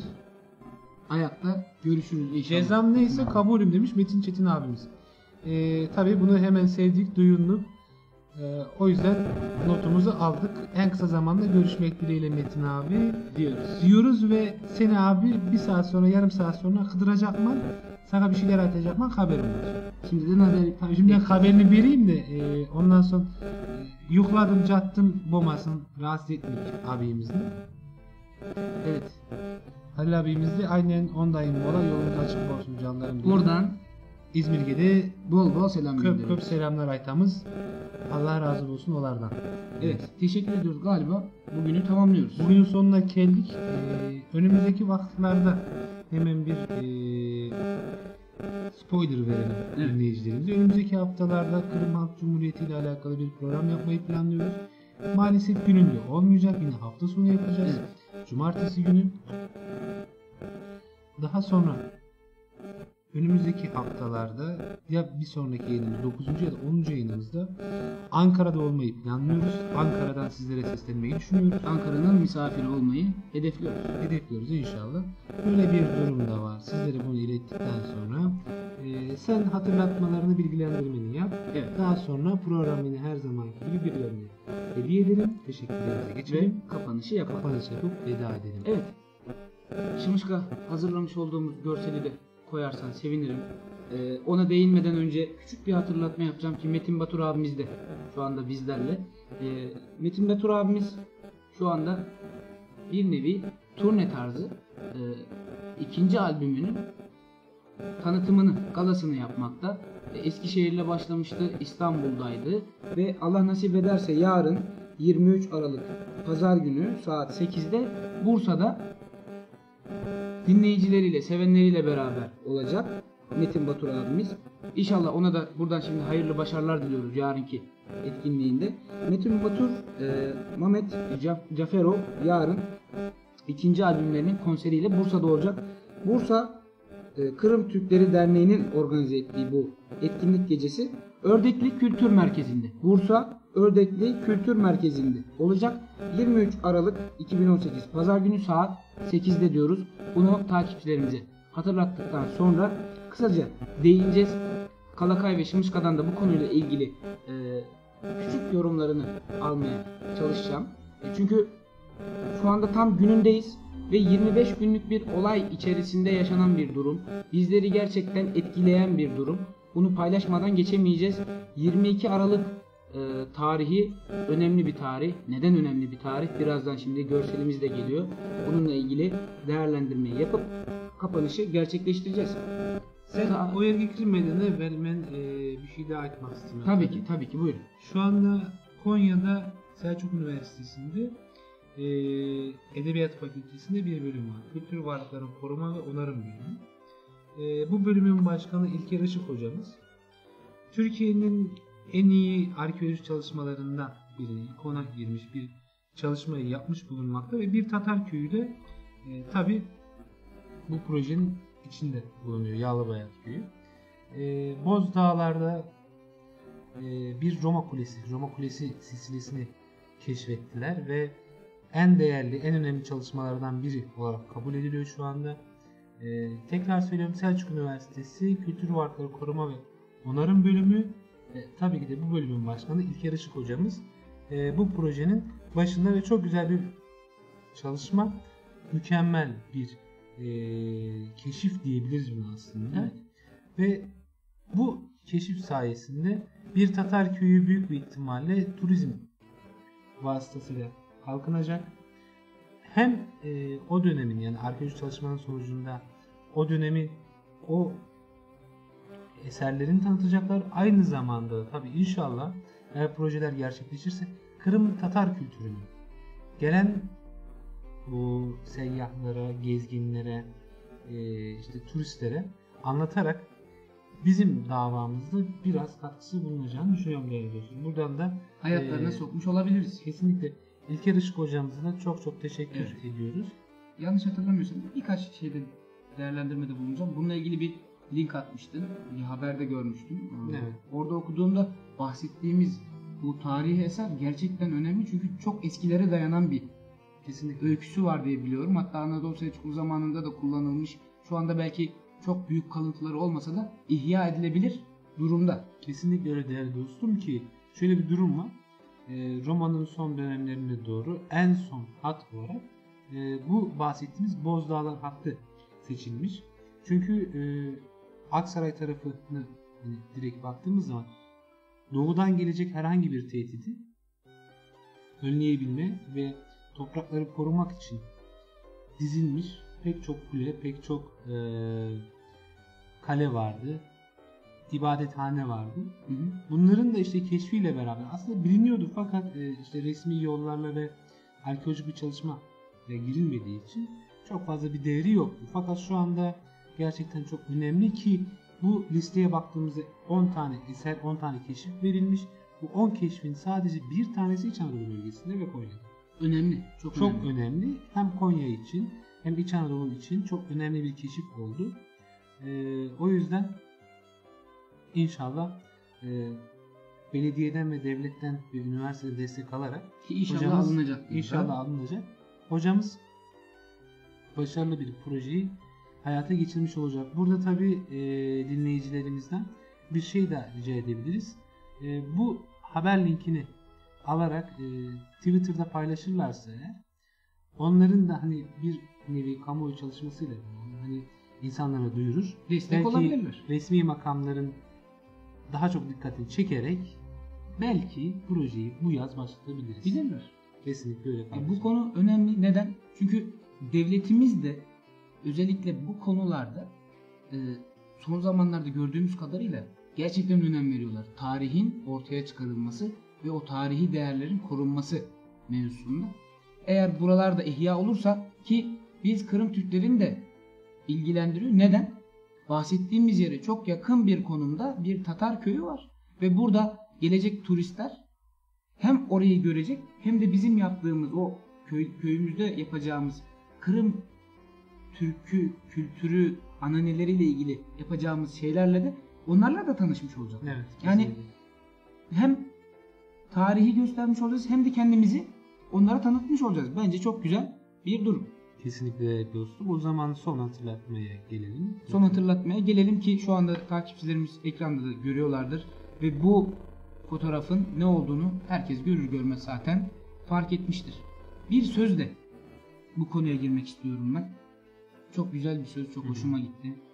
Pencereden baktığınızda güneşi esirgemiyorsa gökyüzü, bedel ödeyen birileri olduğu içindir. İşte o bedel ödeyenlerin özellikle bu konumuzda Sarıkamış'taki yerini görüyoruz.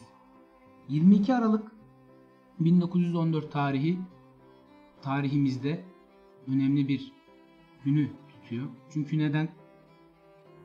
22 Aralık'ta başlayan Sarıkamış Harekatı içerisinde bu 17-18 Ocak 1915 tarihine kadar devam ediyor.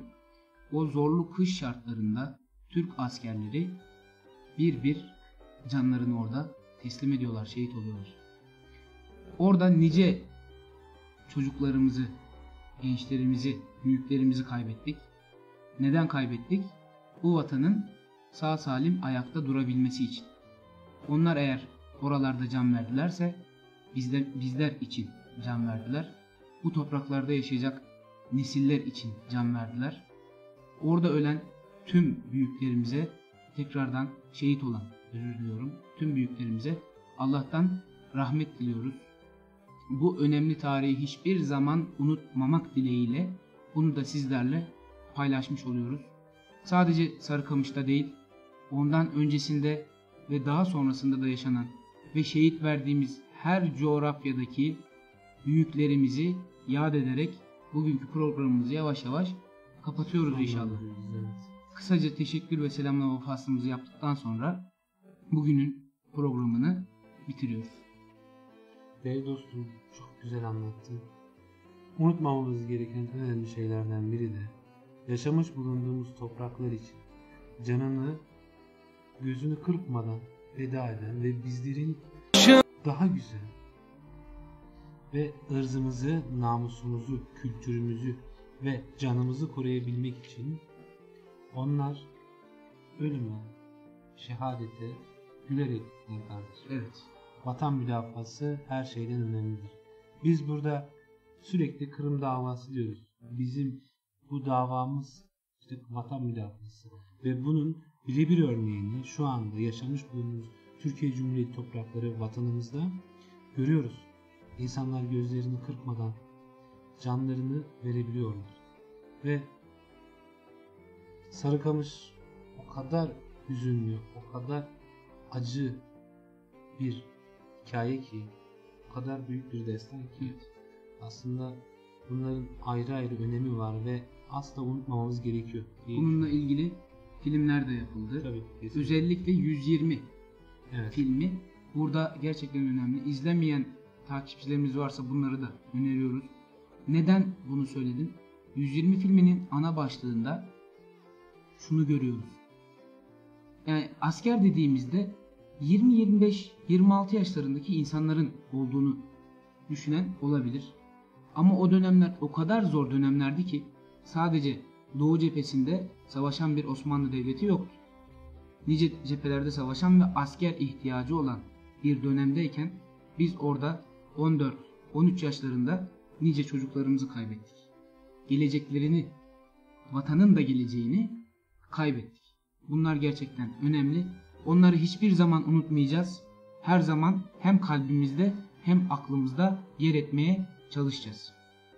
Evet, şu andan itibaren veda konuşmalarına başlıyoruz. Önce Çimişka'ya bir top atacağız. Çimişka'cığım, ne söylemek istiyorsun? Hem bu yerden tüm şehitlerimizge Allah'tan rahmet dileyim. Dinleyeceğimizden bir ricam daha var. Tüm şehitlerimizin ruhuna yani bir Fatiha, bir Yasin suresi, bir şeyler okurlarsa hem onların ruhlarına şad olsun hem özlerine bir sevap olsun inşallah. Evet. İnşallah değerli dostum, bir Fatiha'nı kök görmeniz, onların ruhuna hediye etiniz. Ki onlar bizler için canlarını verdiler. Evet. Bir Ve- Fatiha, 2 dakikamızı bile almayan bir Fatiha ne ki? Kesinlikle öyle değerli dostum. Şimişka, veda konuşmasını yap sen. Daha sonra Arvaysa'yla ben konuşurken sen de son veda parçasını hazırlarsın. Veda için ne söylüyorsun? Birilerine armağan ediyorsan duysun. Dinleyen herkese öncelikle çok teşekkür ederim. Ardından bu dernekle gelip gitmemge vesile olan ailemge, sizlerge, dernek yönetimindekilerge, hiç desteklerini esirgemegen yönetimdeki abilerimizge çok teşekkür ederiz. Bu yayını bu dernekte etebiliyorsak eğer, onlar sayesinde etebiliriz. Tabii. Bu derneke gelebiliyorsak eğer, ailemizin sayesinde gelebiliyoruz. Arkamızda bir destek var ki biz buraya gelebiliyoruz. Yani siz yapabilirsiniz, siz başarabilirsiniz diyorlar ki biz buradayız. İlk başladığımızda bunu önceki yayınlarda da söyledik. Sayımız çok yüksek değildi. Şimdi artık yavaş yavaş büyümeye çalıştık. Büyümeye de devam ediyoruz. Hani çok güzel projeler yaptık. Dergi çıkardık. Kısa bir tiyatro oyunu yaptık. Şu an radyo yayın yapmaya çalışıyoruz inşallah. Bunlardan dolayı hem aileme hem dernek yönetimine hem de sizlere çok teşekkür ediyorum. Çok etkili konuştu şimdi. Çok etkili konuştu. Artık Şimişkan'ın söylediği söz üzerine, bu teşekkürlerin üzerine biz de sadece ve sadece teşekkür ederek kendi hani bazı konuşacak şeylerimizi söyleriz. Şimişkan'ın teşekkür ettiği gibi aileme, ailemize, sizlere, dinleyicilerimize ve burada bulunan dostlarıma ve dernek yönetimimize çok teşekkür ediyoruz. Şimişkan'ın dediği gibi eğer bir şeyler yapabiliyorsak birileri sayesinde onlara da tek tek teşekkür ediyoruz. Aruvaysa, senin söyleyeceğin varsa önce sen söyle, en sonunda ben bir şey söyleyeceğim, daha sonra veda yap. Bu konu üzerinde sizin söylediklerinizin üzerine çok şey eklemeyeyim, takipçilerimizi sıkmayayım. Ben de aileme çok teşekkür ediyorum bu konuda. Gerçekten Her zaman destekleri yanımızda. Onu çok iyi görüyoruz. Dernek yönetimimize ayrı ayrı teşekkür ediyoruz. Bunun haricinde benim de söyleyeceğim başka bir şey yok. Buyurun. Eyvallah. O zaman bu kadar hüznün ardından böyle hani astrologlar, bu fala bakanlar falan hep söylerler ya da diğer insanlar. Bir şeyler de ben söyleyeyim. Değerli dinleyenler, değerli dostlarımız, hayatımıza her gün yeni insanlar geliyor ve eskide bulunan insanlar var. Hepsi bizim için çok önemlidir. Büyük bir ihtimalle yeni giren insanlar sizin hayatınızı şekillendirmek için girmiştir. Eğer gidenler varsa onlar da işlerini, görevlerini yapmış ve çekip gitmişlerdir. Bu yüzden yeni gelen insanlara karşı hoşgörülü olalım, önyargılı davranmayalım ki biz de bazı dinleyicilerimizin hayatına yeni girenlerdeniz. Ve sevgi denilen şeyi asla kaybetmeyelim. Belki demin bahsettiğim gibi yeni gelenler size sevgi için bir şeyler getirmiştir. Ve sizden gidenler belki sizin üzülmemeniz için gitmiştir. Belki de bir gidiş, bir yeni geliş daha neler getirebilir kim bilir diyerek son sözümü söylemiş oldum. Evet. Şimuşkaya ve Kalakaya değerli sözleri için, kapanış konuşmasındaki değerli sözleri için onlara da çok teşekkür ediyorum. Yanımızda bulunan arkadaşlarımıza da, genç Tatarlarımıza da buradan çok teşekkür ediyoruz. Haftaya yine sizlerle olabilmek adına sağlıcakla kalın diyoruz ve bugün Sarıkamış şehitlerimiz için son parçamız geliyor. Ahmet Şafak, Sarıkamış. Sağlıkla kalın. Sağlıkla kalınız. Hayırlı akşamlar.